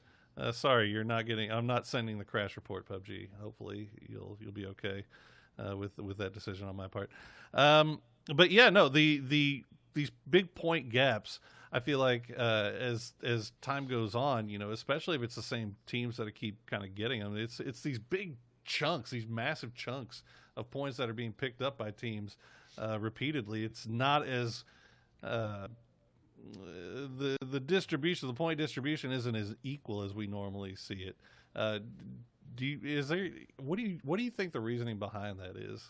Do you have anything? Is it just like that's the way it is? I mean, I gotta fill like 5 minutes here, man. No, I don't think it is. It you got to think about it from the other side, in my opinion, and teams that aren't necessarily picking up points early on. Which teams of the ones that aren't picking up points are the ones that have the capability to pop off, and once they hit momentum, maintain it? Because there are some teams we see, they come out in one game and they drop 15 kills, and then we don't really see them again. And then there are teams like SDK that they build momentum. Once they have a couple of good games, they start playing a lot more aggressively, calculated aggression, but a lot more aggressively, taking more fights, and that's when we start seeing them really farm. And I think really there's some teams in this lobby that you could see them maybe sticking to a game plan, and 1 out of 16 games it will pay off and they'll have a big game. There are others that will struggle to recover from a point deficit. And I think really you talk about teams like Sonics, STK, Veritas, Radiance. Those are the ones that can really dig deep and say, look, we're behind, balls to the wall, let's frag out this game and get a win. And they're the ones that, you'd bet on them doing that. Yeah, I mean, Radiance was kind of the team that I had in mind. I mean, we saw, what they did yesterday, which, let's be real, wasn't much. And then, honestly, if you take out the first game from today, when they got their big win, they haven't really done much since. So it seems like it's hard right now for some of these teams that we're kind of grown accustomed to seeing string multiple good games together. It's hard to do that right now. And I don't know if that is having to do with the new, we talked about it at the beginning of the day, right? The new all 4 maps are the same, 4 maps in one day thing. If that change was enough to kind of throw people off to the extent that it's making things a little bit more difficult, I don't know. I don't see anything sticking out as to being like an obvious indicator of what's causing all this. I mean, as well, you think about it, how many times have we been sat here whether casting or on the desk and talking about how many times Oath have gone back to back to back? Like there's factors like that as well, and they're not even a team that I just listed in the teams that have the capability to do that. But you think about it, if a team can string together 3 wins, like that is huge in PUBG, like absolutely huge in terms of stacking up a safety net in terms of points. If you want to go and throw a couple of games to the wall and see what sticks, there's so many different factors to consider if a good team, inverted commas, good team, isn't necessarily up to par right now. Well, it's kind of opening things up for some of the teams that aren't maybe necessarily always seen as quote-unquote good teams. I mean, that's why we see Fable doing so well. Or Any Trolls in the Chat really has just been a very up-and-down team. I mean, they've been all over the place. And they're finding their groove right now. Who's to say that that's going to stick around? I mean, Liberate still in 6. Hard Shifts been relatively consistent. They're in 7th right now. I don't know. I think the leaderboard's starting to level off a little bit. The only team maybe that I can say I'm super surprised about being in the bottom is Veritas. Veritas being 14th place. Yeah. They just haven't found that one game yet. Yeah, it's And it's hard to put your finger on it, really, because they haven't looked terrible. It's not as if we can sit here and say we've seen them consistently misplay or lose fights. So it's kind of weird because, again, they're another team. The last day of PCS1, they popped off and got 3 back-to-back, right? That was the whole reason they were in the winning race with SDK. So I don't know. I don't think it's a conscious decision, but when do you see the step change for a team to really turn things around? You never want to leave it too late, and that's always a big debate in PUBG is, when do you start saying, okay, guys, what we're doing isn't working because now we need to make a push before it's too late? Well, fortunately for everybody, we are still in week number 1, and Veritas has one more game left in the bag where they can maybe turn things around and have a little something to hang their hats on coming out of week 1 before they go into the prep week. Once again, I would like to remind everybody that we are not the only PCS2 Grand Final going on right now. We have PCS2 Asia that is going on as well. And then this weekend, we have PCS2 Europe and PCS2 APAC. And I believe we might see a familiar face over there in PCS2 Europe if you go ahead and tune in. You got any hot picks for that one? Any hot insight? What hot picks for whose face you gonna see, or no for EU. I've got one coupon right now. I have to put it on an EU team to win the whole thing. Who am I putting it on? I mean, it goes without saying. I stay hard for Vard, so TSM just always get my vote. You get the back-to-back? Oh, FaZe, but I mean, look, FaZe. I mean, Liquid and FaZe have looked fantastic as well recently, but I mean, Vard's my boy. Vard's your boy. That's fair enough. You know that I've seen there are plenty of worse reasons to pick a team. But there you go. Put it in the bank right now. Go put your coupons on TSM. Don't at me when it comes to if it doesn't come in. 100% at him. His DMs are always open. Whispers. Looking at this battle, look, Illusion in 303, Primorsk. What's that all about? Maybe an audible. We haven't seen much. Obviously, nobody making it down to Sosnovka this time around. And a couple of teams scattered around. I mean, Carnage kind of in a bit of a weird spot looting ruins right now, but not ideal. No, we'll have this is okay, Landoon is sending it. Landoon's got a Tommy gun and he's pushing in. Landoon's got a Tommy gun and a big old dream to kill these guys. He's gonna find one. Can he find two? Oh no, Icy Flex. So we got the SMG battles going on early. And this is just absolutely bananas. I did not think we'd see any hot drops, at least in this region. But you know what? They started doing it in Korea, and by God, 303 says if it's good enough for Koreans, it's good enough for us. And we are going to go ahead and crash onto this. Freebie Please gets rezzed. It is down to a 2v2, but this is some full commitment coming out from 303. Wait, 2v2? Where's the fourth player of D-Rich is... I have no idea. Top Dog. Oh, actually, Top Dog off to the north right now. And it looks like he might be coming in. Flex just going to go ahead and hold. This Molotov is basically killing time for Top Dog to get there. As Freedom Please goes down, Ice Flex going to go for the Batman play. He's not going to spot him in Ice Flex is going to get a though. second knock on the back door as well. Voxic will fall here. This is terrible for 303. Honey Badger trying to get something done with the double barrel here, but I mean, this is just disastrous for both teams. I've lost D-Rich as well. I'm not sure where he is. He's in there. So okay, there he is. I found him right there. 2-2. Oh no, the Batman! The drop shot on the Top Dog. He's absolutely bananas, and 303 will get the dub. They lose one in one of the most hideous, ugliest, disgustingest, beautiful fights that I think I've seen in an early game in quite some time.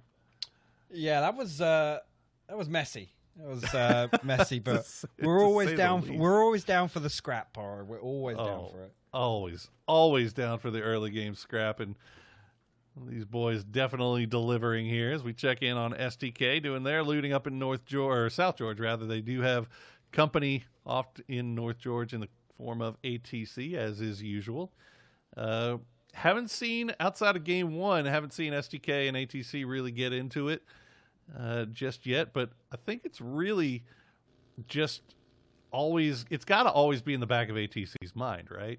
That STK is going to decide that this is the game that we want to mess with you. I mean, that's the thing when it becomes like this lingering threat. You don't know when they're going to do it and when they're not. It puts you on the back foot in terms of, okay, well, you know, we can't just send out our North George. We've got to scout the bridges, got to scout the flat top. What if they're waiting on Everest? It becomes a different factor for every different circle we see. Speaking of Veritas, they are making their way through Pachinki Fields, and they're going to find themselves a nice little come up for Keenan there. Keenan. Looks like Sonics have already made their way out of Pachinki over to the Pachinki Hills just off to the south. We'll see where Veritas decides to post up. They've got two in Grandma's. Looks like they're going to send Keenan and Jazza perhaps up to the church for a little bit of a wide 2-2 split here. Pachinki pretty much dead center of this circle. So not a bad early game rotation for Veritas. We see Radiance trying to come in from the north side of Razak, coming in right as Fabled is leaving, so the timing is there. Uh-oh. Yeah, Zen's going to get, I guess, messed with a little bit is the best way to word it. Yeah, peppered. A little peppered with shots.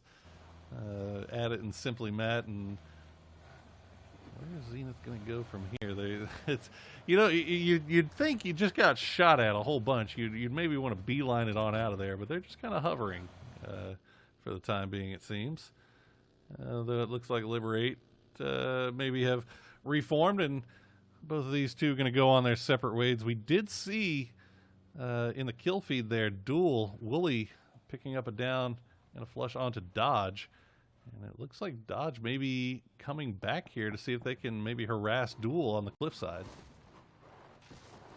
Yes, I mean, this is the kind of start I would have expected to see on the back of a horrendous plane pass as we did in the previous game. But, you know, maybe 303, it's a conscious decision. They're saying, look, we're down in 12th, 13th place, whatever.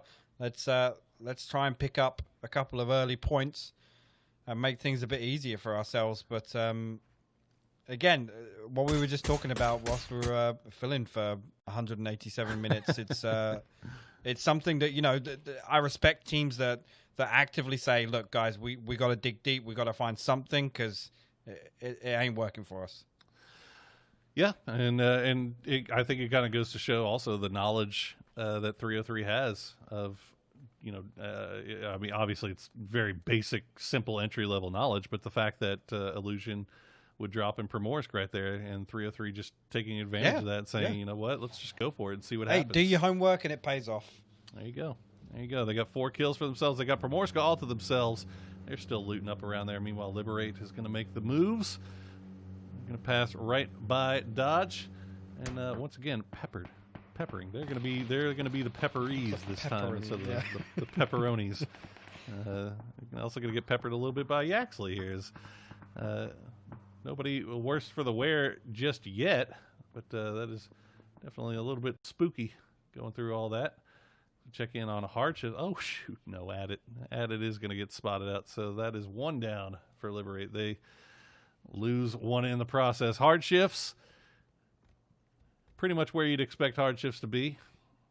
Yeah, just vanilla, just gray.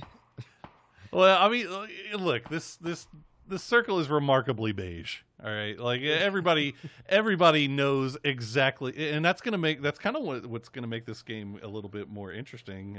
Despite 303 providing us a little bit of early game entertainment there.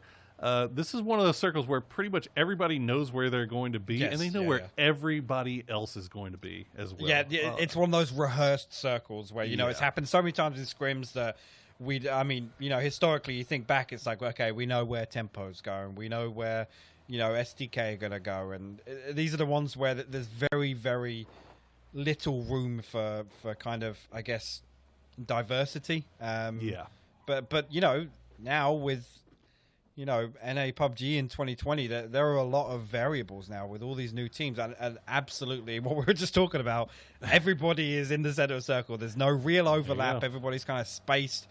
And even with that shift, really, it's not going to change an awful lot. Not too much. Oath is going to have to bring it up from Military Island, but they should be able to do so successfully and safely. 303. Meanwhile, in vehicles making their way from Primorsk, depending on the route that they decide to take, they should be all right as well. Looks like we have a little bit of a scrap brewing just to the north of Chopsticks here between Hardships and Carnage. But for the most part, I believe it is just a little hello, a couple of hello bullets. Hi, neighbor. Here's a shot to your head. Just let you know we're here. Looks like that's all it's going to be, though, pretty much. But again, I like this, though. Hardships position gave them the opportunity to scout this. They make a simple move north. And now, again, I talked about it in the previous map, this is one of those setups that we see become so deadly in late game. Regardless of if they get, you know, a lot of traffic past this compound, they've got themselves a really, really good opportunity here in this game. Have to keep an eye out on them. They do have neighbors just off to the east in the church, Pachinki Church, with Veritas. Comets have backfilled right behind them to take over the hills just to the south of Pachinki. Oath, meanwhile, as we said, have made their way from Military Island. They're just hugging the coastline for now. Looks like they'll opt to play the hills, most likely off to the east, southeast. Nobody really over there with the exception of Duel. Duel just off to the west of Potato Mountain. Looks like Dodge might... Dodge might be running into Zenith here very shortly over in the school package area. And yep, Finna going to pay the price there. But, you hate seeing a like man said, stumble near package. Yeah, you do. You do. You know, sometimes just jumps right up and bites you, Hypoc. It does. This time it's going to be Dodge that pays the price. But again, this circle 2 on this circle equally is rehearsed, right? I mean, we're seeing a couple of little picks here and there. Like there goes Ripper, gonna get a little knock there. Most likely should get rezzed. This is the fight going off to the north of Chopsticks, so that should be fine. But again, you know, we're seeing people get picked off every now and then here, just because of like weird rotations or just picking the wrong rotation. Really, I mean, Dodge has lost 2. In possibly one of the slowest, tamest mid games or early games that we've seen in a while. Let's see how they play that out from here. But that kind of tells me Dodge needs to go back to the board here and maybe do a little bit of homework. Well, I mean, they were a team that looked so deadly in the PCS1 group stages, and we haven't seen them find that form again. Yeah. It's just been very up and down. I mean, they've always been an up and down team, but the problem I think with Dodge now is that their lows are way, way lower than they used to be. Yeah. The floor has kind of dropped a little bit. Dude, whereas it was the DBS, man. As soon as they started playing DBS, man, they lost that little magic, the X factor, the DBS edge. As we wait and see the most obvious circle. Okay, hard shift to the south, but I think most teams anticipating this thing going somewhere around there, maybe not as hard to the south as it did. STK, you can see going to have to make a move. Zenith going to move as well. Radiance just on the edge.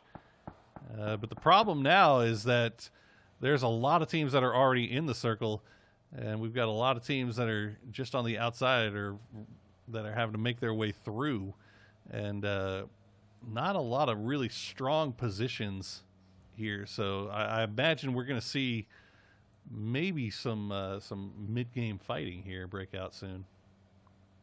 Yeah, this is when we expect things to... Oh, no.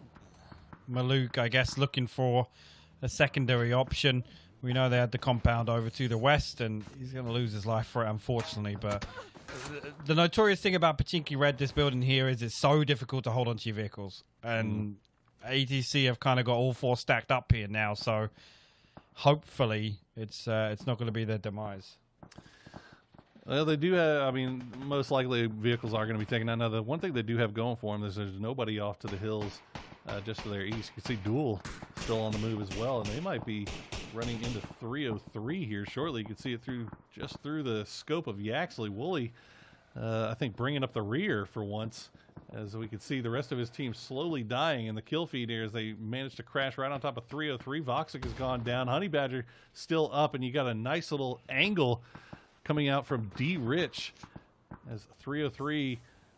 Seems like every fight just needs to involve them early on here. Wooly, oh, there we go. Okay, the man bringing up the rear sends it right up, and actually Wooly is going to have no idea that there's a prone Honey Badger. But actually, Yaxley from distance kind of bailing out Duel here, and they will keep everybody on their feet for the time being. Wow. And that is 303 just quickly wiped, unfortunately, there from the third party. Great shooting coming out from Comets. We haven't really touched on them too much because, I mean, let's be honest, they really haven't been doing too much. They're sitting currently in 13th place, but with that high ground right now, those Pachinki Hills, they have got line of sight down on everything that they want. They're going to find another down there onto Lamp as D-Treat's just raining down hell onto Wooly. Yeah, I mean, actually, one shot left will put him down as well if D-Treats can find it through the and he will find it. And D-Treats really has been the magical member of Comets. We've talked about him popping off so much recently, and look at this aggression now. He wants to convert on these two knocks. The res is coming in right now, but if he can get into nade range, you can see at the bottom of your screen, he does have 2 frags to send towards the fence. He's going to smoke himself towards it. He wants to get into nade range. The third party's coming in from Liberate. That might slow it down a little bit. That is super unfortunate, because if there's any team that needs to capitalize right now, it's Comets. They need as many points as they can get, and we see the new circle has popped. It's going to shift down to the southwest. This compound that Duel is playing. Is it good? Is it good? Really it's got range. It's good. It's good. No, it didn't go to the backside. Unfortunate there. Oh, the second one got him. That's a shame now, because it kind of puts him in a position where do I commit now or not? But SDK made a mad dash from the west side of the circle. They've had to settle for a 4-man shack setup here, and Liberate were pressuring this on the way in. Kurt will fall, but they should be able to get this res. The mighty have fallen. I never thought I would see STK 4-manning a shack in Circle 3, or Circle 4, rather. It's usually a dip with all 4 of them shooting at a different team and winning. And nobody shooting back, yeah. This time people are actually shooting at. I mean, this, I don't know, it's obviously you're just kind of making jokes here. I'm sure STK will find somewhere to go. Radiance, meanwhile, is also trying to find somewhere to go. They're on the north side here, dealing with a little bit of fire here from Sonics. Meanwhile, Fabled, they're going to find a place right in the middle here to send it, as it looks like they have found a little bit of hillside to work with that's just out of range of Veritas and Comets. ATC, meanwhile, so caught up with staring over towards hard shifts and STK that they don't really see this going on. No, they don't. There's, again, this position could be so strong come the late game, but with how much pressure there is around the edges, and obviously Oath still occupying the barn, it's going to make it really difficult for Veritas to really contest the top. Yeah, Veritas, this is looking kind of spooky for them. They're getting shot at from Comets. They've got the smoke down. They've got a 2-2 split, and they've got Fable creeping up over the top. And this is not looking too great. Keenan's going to go down to D-Treats and going to get flushed out by Hexetti, though. Nice little little steal of the kill there. And, Comets now getting pushed on from behind by Zenith. He's going to find one later. Going to go back to the tree. Monty doing a hell of a job holding the line right now for Comets.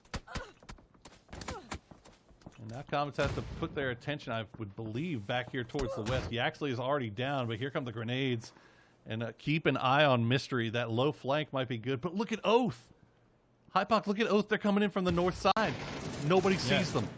They absolutely want to get a piece of this action here. Dietrich's going to find 2 knocks onto Zenith there. Later on, Roth will fall, but the trade is actually comes in from Balefrost.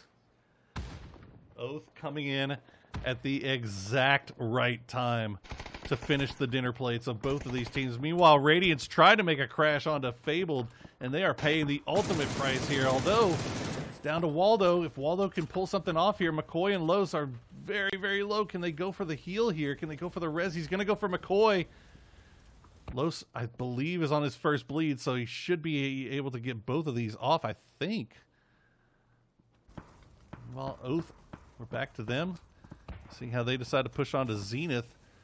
Zenith got the reses off. A good shift there for Comets, Oath, and Zenith if they can finish out these fights. Yeah, and actually, it's surprising they've managed to get up here relatively uncontested considering how much action there was on the top side, and Zenith will be able to reset a little bit. But again, you can see on the minimap where this circle lies. This fight is just a matter of when, not if. And you can tell how little Oath, how little information Oath really has on what's going on up here. They know that there's a fight going on, but that's about it, because they got the opening down, the initial down, and then they've just kind of stalled. They haven't really pushed any further than that, and it's allowed Zenith to get all their reses. Comets got all their reses.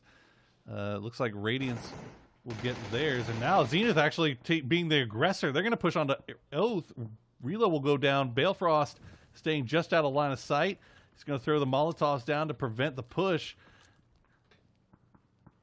See how long they can hold it out. They traded out one with Leda. Look at this. Is Carnage crashing on this from the south as well? Yes, they are.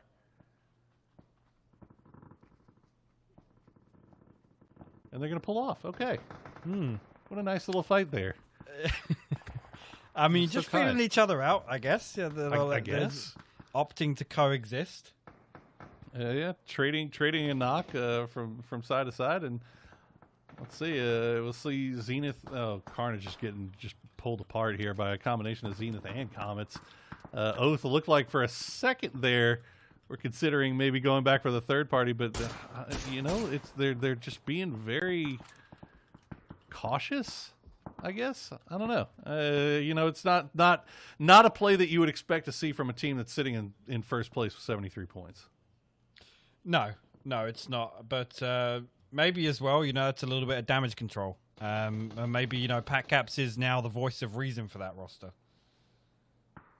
Fair enough. I mean, there's nothing wrong with what they're doing for sure. You just, you know, usually when you see a team sitting in first place fairly comfortably, you're more likely to see them want to push on to these things. But yeah. playing it very carefully, very quietly. 1 kill so far in the bank. Let's see if they can maybe take a few shots over towards Comets.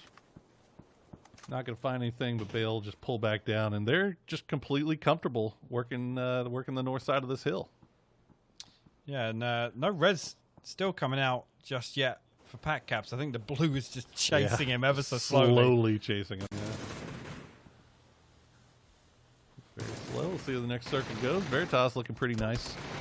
Have control over the southern part of that circle. Liberate is going to have to make their way in, but they are in some trouble already. Duel on foot, and this fight eventually is going to have to play out. Zenith looks like they're going to get taken out by Comets. Meanwhile, Oath just creeping along that ridge line, seeing what they can see. I mean, I like it. The reset now has given them access to a much stronger position to hold the next circle shift. So I do like it. They've got information of a couple of other teams in close proximity. It may be the correct decision in this case. It's definitely the safe decision. They've got, as you said, I think they've got a lot more information about what's going on now than they had whenever they first pushed in. We see Duel is trying to push in from the south, and that might actually force Comets to rotate up into Oath, and Oath is ready and expecting it, but Comets is already so low. You can see their bars were very, very low. J-Sank actually going to go down there. I believe that's it for hard shifts. And yep, here we go. Comets, Yaxley's down, Monty's down. Is there anybody left? Nope. Victor going to be the last one. He's going to get spotted out by Danny G as Comets just gets whittled down by Duel and eventually have to crest that hillside, and they run face first into Oath. Yeah, still not really able to get any momentum in terms of kills yet, but like I said, they're in a spot now, potentially. You see they're going to pick up Danny G at the edge of the circle here. That's going to be the fourth gun on the board for them. And, I mean, Oath could make their way into the center here to really make a push for this chicken dinner. Let's see what happens. They still got 4-man squad of Sonics coming in from the north side. They've just cleaned up ATC. And they are looking strong and confident. They've got nobody to their north. They got STK down to just Purdy Curdy and at Luke 12. We're creeping around on that western edge. Duel, meanwhile, well, they found a shack that they can heal up in for now at least. But Veritas, I think, has them pinned pretty much dead to rights. Yeah, absolutely. It's just a matter of time for them, unfortunately. I mean, this match really progressing a lot slower than I thought it was going to be. A lot of people dying off throughout the mid here. Obviously, 17 alive coming into phase 6. Sonic's quietly putting 4 kills in the bag for themselves, and I mean, a really good spread actually. If you look at the minimap, they're very well poised to take on a fight with anyone right now. Yeah, no matter where this circle goes, they're going to feel pretty good about getting it in. It's going to go hard to the south, so they will have that high ground position where Mime and Win is, but we need to keep an eye on Oath. What is Oath going to do? They have to make their way into this circle somehow, but Veritas has all eyes facing that direction. And actually, it's going to be Mime that finds Balefrost. Snakers will find Wooly to take out, finish off Duel, but Oath losing 1 as Balefrost is going to get finished off by Mime as well. And Oath Boys just hanging out in the smoke cloud while Rello just kind of holds Veritas off for the time being. Yeah, and actually, there you go. You're going to get an audio cue, and that's going to be the go signal for Relo to send a couple of shots in towards Veritas, but unable to really find any damage to try and convert on. Sharpshot will find Pat Caps with a nade, though, and that could swivel Veritas back to take this fight here. Relo's got to hold the line whilst the res comes through from Snakers. You see Veritas on the X-ray. They're throwing a lot of utility towards Relo. This is a lot of pressure for him to deal with. Well, they should have been throwing that stuff towards Pat Caps because Snakers is able to get the res off. So Oath back up to 3. The mollies are coming out. The ground is hot. The floor is lava. But Oath still has this phenomenal ridgeline to work on, especially considering the fact that Sonics was wrapping around, but they pulled off because they got shot at from behind by Shoot to Kill. But now it looks like, oh, here comes Sonics. They're going to continue their push now, and that's a good nade from Tickleton. We'll get the opening down. Not a good one. That was a not good nade as it hits the tree branch, but Shrimsy will follow it up. Mime will follow it up with another one, and it's down to just Relo as Sonics coming alive with the utility, but okay. Relo going to get the down in the flush, and this is going to be Veritas' signal to go. And actually, all the meanwhile, STK has actually backfilled Sonic's position that I said was so strong. I think Sonics wanted to sweep this side of the hill to maybe take more control or clean up some of these kill points. And I like the aggression, but it's come back to bite them in the ass a little bit in terms of the swivel from Oath and Veritas. I'm not sure. I'm wondering if maybe Sonics had a misread on how many were up for STK there. I know STK was taking a few shots over in their direction. It was enough to scare them to make this wrap all the way around. And we'll see if they still want to square off with Veritas. They're still bowing up like they want to. So it stands to reason that Sonics figures that something scarier is off to their north side. Either that or they just feel like taking the fight. Yeah, I mean, the circle shifted back over this way, so we know that the center dot shouldn't really be a factor if this fight cleans up before the circle starts shifting, but Sonic's still trying to be the aggressors here. The utility's still coming out. Veritas got the happy feet. They're dancing around, not giving up position just yet. They've got a ridge line that they like. They want to work with it. Win is going to come around the side, take a few shots, not going to find anything. Will he find this one? Yes, he will. He'll find Sharpshot just barely in the nick of time. And Jazz is going to go down as well to Shrimsy as Sonics now come alive. They can find the last one. That's going to be it, clean as you like, as Veritas gets wiped and Sonics have the good position. I love that. H-Win takes contact. He drops down to low HP, and he's got a teammate there ready to counter peek off of his damage. So really, really nice stuff from Sonics there. Great team synergy. Liberate still chilling down to the south side of the hill here. But like I said, the two members of STK did get up behind Sonics, and I doubt that they're going to be aware of this. If they come back to kind of re-clear this side of the circle again, I mean, Sonics is pushed for the high ground. You've got to give credit where it's due. This is a really good move. I mean, they are being about as careful as you could hope for. I mean, look at them. They're mollying trees. And just on the off chance that somebody might be snaking behind them, they know that somebody is there. They just have no idea where, and have no information on where they might be now. Meanwhile, Liberate, you got to give them credit. They were pretty much picked to pieces at that compound. Somehow, Simply Matt and Guabi managing to make it out of that and get back into this and keep 2 up going into this late game. And they might be in a really good spot here to third party if STK and Sonics spot each other out first. Yeah, well, I mean, Kurt's in a deadly spot. When you're prone on the downward slope of a hill like that, it's so hard to see players. Just because people do what H-Win's doing right here. They're head peeking from further back a little bit. As soon as H-Win or Tiggleton takes a shot, it might be the opportunity for Kurt to pounce. But Luke 12 now going to pressure back over towards Matthias. Get a little bit of damage initially, but Guabi is good for the support. And actually, there you go. Kurt springs up. We'll find H-Win exactly as I planned. He's going to cook a nade. He's going to throw it back out onto the... Oh, actually, it went further than the rock Tig's on, but Kurt found himself a kill point nonetheless. He's got to be figuring somebody's on that rock, right? He's going to be throwing that utility out. We know SDK and their utility uses got a bordering on a meme at this point because it's just so damn good. I mean, they're so accurate with it. Meanwhile, Liberate managed to pick up Luke 12, and they're still wrapping around. But Shrimsy, look at the wrap he's got coming down to the low side. Oh, but he gets spotted out. He's on fire. The Molotov was perfectly placed there by Guabi. Shrimsy going to drop down to about half HP. Simply Matt just holding the line right now as Liberate just works the edge. We'll see who will spot out who first. Kurt's going to get spotted out by Guabi. That's going to be it for STK going down in third. And now it's just a 2v2 between Tiggleton, Shrimsy, and Matt and Guabi. You got to like the split. But Shrimsy goes down, Matt, with a great spot. And it's all down to Tiggleton. He's got the high ground. He's going to spot Guabi, take the first shot. No, Simply Matthias will clutch it out and Liberate. Somehow, some way, from the ashes, pulls it out and gets the 8-kill win. You'd love to see that, Hypod. I mean, in Circle 6, I would have never bet on them in the position they were in. They'd taken some casualties, but really, really good recovery from them. I mean, just literally clinging on for dear life to that spot, and that was ultimately what gave them the win. I mean, Matthias, absolutely heads-up play from him in the late game. And again, not falling to Luke 12 was the big factor there. Guabi's counter peek off of Matthias taking some damage there was absolutely crucial.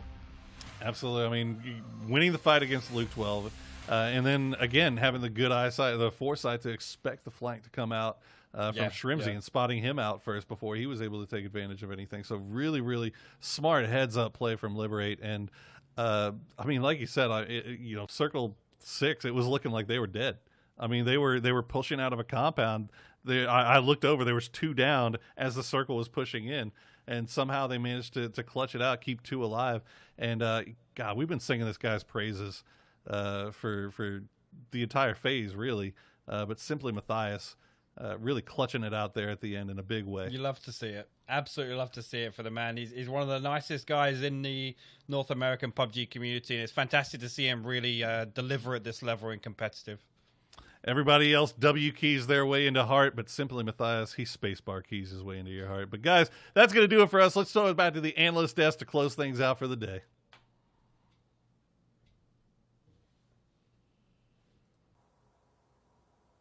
Simply Matt gets the win, and everybody wants Matt to simply say the code. So here we go. It's going to be FD7KFBMSG Here we go again. FD7KFBMSGMCSC. God, why do they put the exact same things together? Do I need to do it a third time since I murdered it? I will. Probably, yeah. Please go. FD7KFBMSGMSC. There we go. I'm sorry. Again, Can you do that in dyslexia and this military and that. code? Frederick? No, what is it? Yeah, is it Frederick is the F button? Foxtrot, yeah. You already messed it up. Move on. I don't know. We're done with pager this. Why are code. you shaming me right now, okay? I don't appreciate this, Cam. I thought this was a safe space. Let's be honest, we're on Twitch. It's not a safe space. All right, guys. So, I'll go ahead and give it to you, Toffees. I know you want to talk about it. Liberate, get away. Hyped. hey, I'm hyped to see the boys do well. Liberate comes out with the big cheeseburger, and it's huge for them to get that win. And on top of that, we've talked about them throughout this thing and sort of how they've been, or I guess I think we all have, this idea that they went from sort of unknown to mid-pack and they're just moving up. Imagine the confidence build, Cameron, as we go to this final. They beat STK, right? They stop Luke 12 from taking them out. And then they have to go up against the Sonics, where they win a 2v2, not against just any two players, but against Shrimzy and Tiggleton. Like, that is a confidence builder if I ever saw one. Yeah, it's definitely a good start to them. Of course, they're going to have to step it up try and get to the next gear and keep it there if they want to take away with the whole win. But this is certainly just the process of watching Liberate, very beginning of group stage, up until now, has been a pretty consistent linear upward curve. Yeah. I mean, I remember not long ago, you saw the guys get invited to sort of the High Ground Pro server and some other places and pop up, and it was like, oh, cool. New blood. Now, I mean, I don't even think of them that way anymore. The names are all recognizable, and that is incredibly exciting. That said, the Sonics, again, get themselves into a really relevant spot. STK does show up and gets themselves into third place on the fourth match of the day. Was that enough, though, Cameron? I don't know. The whole STK thing is a big question mark because they've been able to find a couple of games that they get good positioning, but it almost feels like, I don't want to say it was undeserved, but it's not nearly as strong of a position as we'd see them get earlier. Like game 2, they got second place, but it was sort of a mediocre second place. They didn't have to move much. It was very much because of the circle. And here, they sort of just stumbled into it as well. Yeah, they got a couple of kills playing as a duo, but it still should, I don't think it's going to make any STK fans super confident wrapping up the first week. Well, here, it comes down to this. Whenever I saw 4 members of STK hiding inside of a shack, I had like flashbacks to the early days. Like, we're talking the first couple of weeks of PUBG being played competitive. And I know that was more of a damage control situation, but that kind of feels like what's going on with Shoot to Kill right now. It's just a constant damage control situation. They're managing to scrap together points whenever they need to off the back of some good plays, but it's not a consistent level that we see coming through to really get them up the leaderboard into a high position. On the other side of that, though, Sonics still managing to find fights, repeatedly finding good positioning. We saw them moving into the late game repeatedly today, and I feel like it's just a constant uptick. And I know people like Hypoc, who've been talking about them for so long, Godspeed, who's been talking about them for a while, have to be utterly ecstatic. But here we go, Toffees. Give us a rundown on the leaderboard from the last round. I mean, last round, you see it. Shoot to Kill does get up there. They got 5 kills, so that's good for them. And it's the first time today that they've looked more like Shoot to Kill and less like Rotate to Survive. And I'm glad to finally see some plays out of them. Sonics, you said, has been on top. Liberate, a big win. I'm hyped to see it. Veritas showing us some signs of life. Cameron and 303 Esports both putting up 5 kill points plus and getting themselves sort of back into the mix. So that's exciting for me to see as some teams that have been quiet finally showing up on the left side of the leaderboard. Yeah, you saw a couple of fights during this game, or just, I guess, the amount of fighting that we saw happen leads me to believe that a number of teams have, I guess, warmed up at this point. Unfortunately, it's the end of the second day, and we have a 5-day break until we come back, so that's not really a silver lining that much, is it? I guess you could say the fact that it's one game that's better than the previous ones. I will say this. I think that what we've seen, and this may be part of the sort of 4-game system, Matt, is this idea that the teams that were winning early, Fabled, ATC in the last one, a couple of other teams didn't do so well on the back end, particularly like Fabled at the back end of today. And I wonder if 4 games hurts teams like SDK that traditionally get better throughout the longer day of play. So I wonder if that's something that might come into it as we take a look at the kills right here. That is an interesting factor whenever you look at it, because whenever we're looking at this overall kills, like Shoot to Kill finally making an appearance on this with just 3. Overall, this was a very kill spread fight that we saw going on through the entirety of these rounds. Not a lot of high-end kills that we saw coming in, no real team coming in to overtake everything. It was just scrappy along those hills in that South Pachinki area where everybody was just trying to find different angles. Robbie managed to find more kills than everybody else and also more damage than anybody else just based off of their positioning. They got the Circle Love the game before this one and then in this one as well, but this time they had sight lines to work with.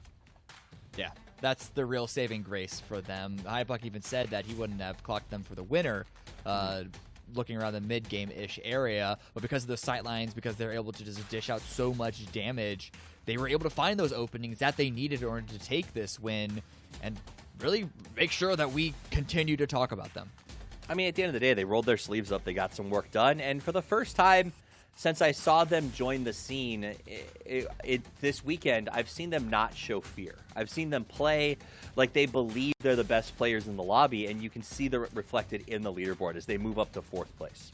We were talking about, can Fabled hold on? They managed to collect points, but they did not manage to hold that top spot, slowly descending back down into 5th place. Sonics usurps them, takes that number 1 spot, but close on their heels, only 4 points behind is going to be Oath. Any trolls in chat, 12 points back behind that, and then Liberate only 8 points behind them. You can see the fact that the leaderboard's starting to get a little bit of spacing like you were talking about beforehand, Cam. Shoot to Kill did manage to get enough points to scrap up and be over there next to Zenith and Hardshifts. The right side of the board still pretty close, all things considered. Yeah, it's actually, most of the spacing is happening at the top. I expected a little more spacing happening in the middle, and then even there close to the bottom. But right now at the bottom, it's really just Dodge that's the standout. And Carnage too, actually, to be fair. There's a wider gap between 303 and Carnage than Carnage to Dodge. But either way, there is still a pretty big congestion of teams in the middle section. There aren't too many points away from each other. The problem is, if Sonics and Oath specifically continue to run away with it, that it seems like they're doing this week, then there might be no hope going into the rest of this event for the teams in the middle. I will say this as we go to the kills count. In the first 2 days of play, we've had 8 games. As you saw on that board, placement points will sort of determine leaders at this stage of the game. Kill points, though, I think over the course of the next 4 days of play will start to differentiate some of those teams. So teams that are, coming in with large kill counts like ATC, but their placement points are mediocre, are going to do better versus teams like Liberate, who have been relying heavily on placement points to sort of carry them into 4th place. That said, Marsalek, 22 kills. He just keeps getting farther ahead of Tiggleton, Matt. Yeah, I mean, Tig is putting in some work for his team. We constantly see him popping off inside the damage. But it's not really just become the Tiggleton show so much. We're starting to see a lot more of Sonics taking positioning and taking fights together. A lot of Tiggleton's kills came from the fact that Sonics were having some struggles in the first couple of games yesterday where they were losing a couple of members and ended up having Tig be the last guy standing a couple of times. This time around, you can see that more teamwork is coming into play, and that's unfortunately moving Tiggleton down that overall kills leaderboard. But whenever it comes to damage, he's still doing it for the team. Yeah, it's still a really good performance out by Tiggleton, but as you mentioned, it's not just him anymore. That was the really big question mark from yesterday. I mean, Mime was an amazing player throughout PCS1 and to H1 PCS1. They had the tools to give backup to Tiggleton, and it's finally starting to be unlocked. And even though they didn't win the previous game, they still started to finally look like the Sonics that we sort of come to expect. Slotting in Tiggleton for Profi isn't a one-to-one translation, so we can give them a little bit of benefit for making that transition. But hopefully the rest of the team can continue to follow Tiggleton's lead, and they continue to take this lead and win PCS2. I mean, again, this is Marsalek and Norcus in 2 and 3 on the Nox. ATC has been absolutely on fire. Tig, as always, is great, but I think that my question now going forward, gentlemen, is can ATC maintain this pace? Do you guys think this is a burnout after one weekend, or do they come back next weekend and maintain this sort of situation they're in? I'm a little worried it's a one-week wonder. As the ATC bannerman right now, I'm actually going to say I think that it's going to continue to be a good trend for them. We've often seen ATC make it into the very late game. That's where they've always managed to get their points. It was often based off of placement points. So we know that they know how to move through the map. We know the fact that they know where to go and where the fights are likely going to happen. Now, for whatever reason, they've managed to gel enough together whenever they decide to start taking more firefights from those locations. It's very beneficial for them, and they're stacking up kills, knocks, most notably based off of Norcus and Marsalek, who've just become absolute damage outputs for both of these for their team. I will say, looking at the group stage, ATC, if you remember, had a really good week 1, but then immediately fell right back down to earth, had got less than half the amount of points in week 2 that they did in week 1. So this is a really good start, but I think I'm with you on this, Toffees. Part of me just historically wants to assume that it is a one. I'm ignoring that it is going to be a one-week wonder for ATC. They have shown that they are very proficient at really holding down areas and just being a big threat. They can shoot around them. Pushing into other teams, though, that's a completely different question, and you cannot guarantee that you're going to have the same situation that we saw from the first 3 games for ATC every single time. I hope we do Good times because I that we've bought seen that. maracas for it. So I know you're sitting over here like, well, I don't know if ATC can do this while it's all coming on. They come back and you've got the maracas and the glasses. That's not fair. That's playing both sides of it there. All right, so we're now a third the way through PCS Grand Finals 2. It's been interesting. I would say a lot of the favorites not showing up in the ways that we were expected. We had a couple of teams that managed to, I guess, surprise us, most notably whenever we're talking about Fabled and ATC. Let's be real. Whenever we see talking about the decline of Fabled, they're still in a good position overall, so I don't think that anybody is like, wow, Fable's doing terrible. If anything, they're still playing phenomenal. Moving into the next couple of weeks, we've got 5 days off. What do you think are going to be a couple of the factors that, like, shoot to kill doing studying? We know that's a big thing. What else do you guys think that we might be seeing moving into the later stages of this? go ahead, Cameron. Why I don't know. So it's so It's about sticking to your plan, okay? And this is the detail, is STK is going to train, right? They're going to go out, they're going to fix the issues, they're going to spend time throwing grenades on the training mound. Like, they're going to have Gunner in their comms yelling, push-ups, push-ups. I don't know what he yells, but it's going to be something like that. On the opposite side, ATC, allegedly, and I don't have proof of this, but it's the word on the street, is that they didn't scrim until like 2 days ago. And that said, it apparently worked. Even. Yeah, exactly. If even. So all I can say is whatever you did, if it worked, keep doing it. And whatever you were doing, if you're on the bottom half, change it. Because there's not that many games left. Well, see, there's also the other side of that there's the rumor that they're not scrimming in North America and they're scrimming in other regions. So we don't know for that one. Cam, what you got? We just got a little bit of time before we got to go. Honestly, I don't know. This leaderboard is looking completely different from what I think anyone really expected. It's and fun. so I am making, it is fun, I agree, but I am making 0 predictions. And I'm just going to say, I hope everyone has a good, relaxing week.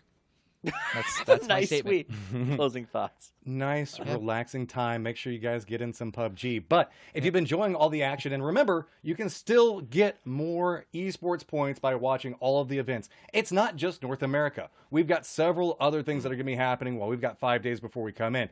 Do not forget about all of the other great stuff that's going to be going on with the schedule as we're looking through. Naturally, we are finishing out North America right now. Asia was before us, but tomorrow we've got APAC and we've got EU that are going to be starting up their action. Respectively, whenever we look at it, we've got EU that's going to be starting at 10 a.m. Pacific Standard Time, and then over on the APAC side of it, it's going to be a little bit early for most of us at 3 a.m. Pacific. So make sure you guys tune in, get those esports points, get some more chances at coupons and everything else that's going to be going on. Naturally, tune back in with us whenever we come back for Asia and North America on Thursdays and Fridays. I know it's a little bit of a change up, but there's still plenty of action to go. You got 2 more days next week, and then another 2 after that as North America and Asia separate out to give each other a little bit of breathing room, so that way none of the hype has to be contained into one day. Because let's be real, Asia and North America, that's where all the fun watching is going to be happening at right then. I love my APAC brothers. I love EU. But we just go a little bit more wild sometimes. We go a little harder. Yeah. We do. All right. So, with all that said, make sure that you guys are playing as well, because you know Season 8 is going on, and you've got to live to survive. It sounds like a James Bond title of a movie, doesn't it? It's like really Live to does. Survive. I expect But like if have Nickelback sang it. Oh, now it's ruined, Cam. Ruined! You have just absolutely decimated this for me. But on behalf of Cam, on behalf of Toffees, on behalf of everybody that's been casting, keep in mind we've got Clover and Godspeed. We also have Poor Source, Hypoc, everybody that's working production, all of the players, and most notably, thank you guys so much for tuning in. We wouldn't be here without you, and we appreciate all the support. Make sure you use those coupons. Keep on buying those skins, because all the revenue is going to help out the prize pool. See you guys in a couple of days.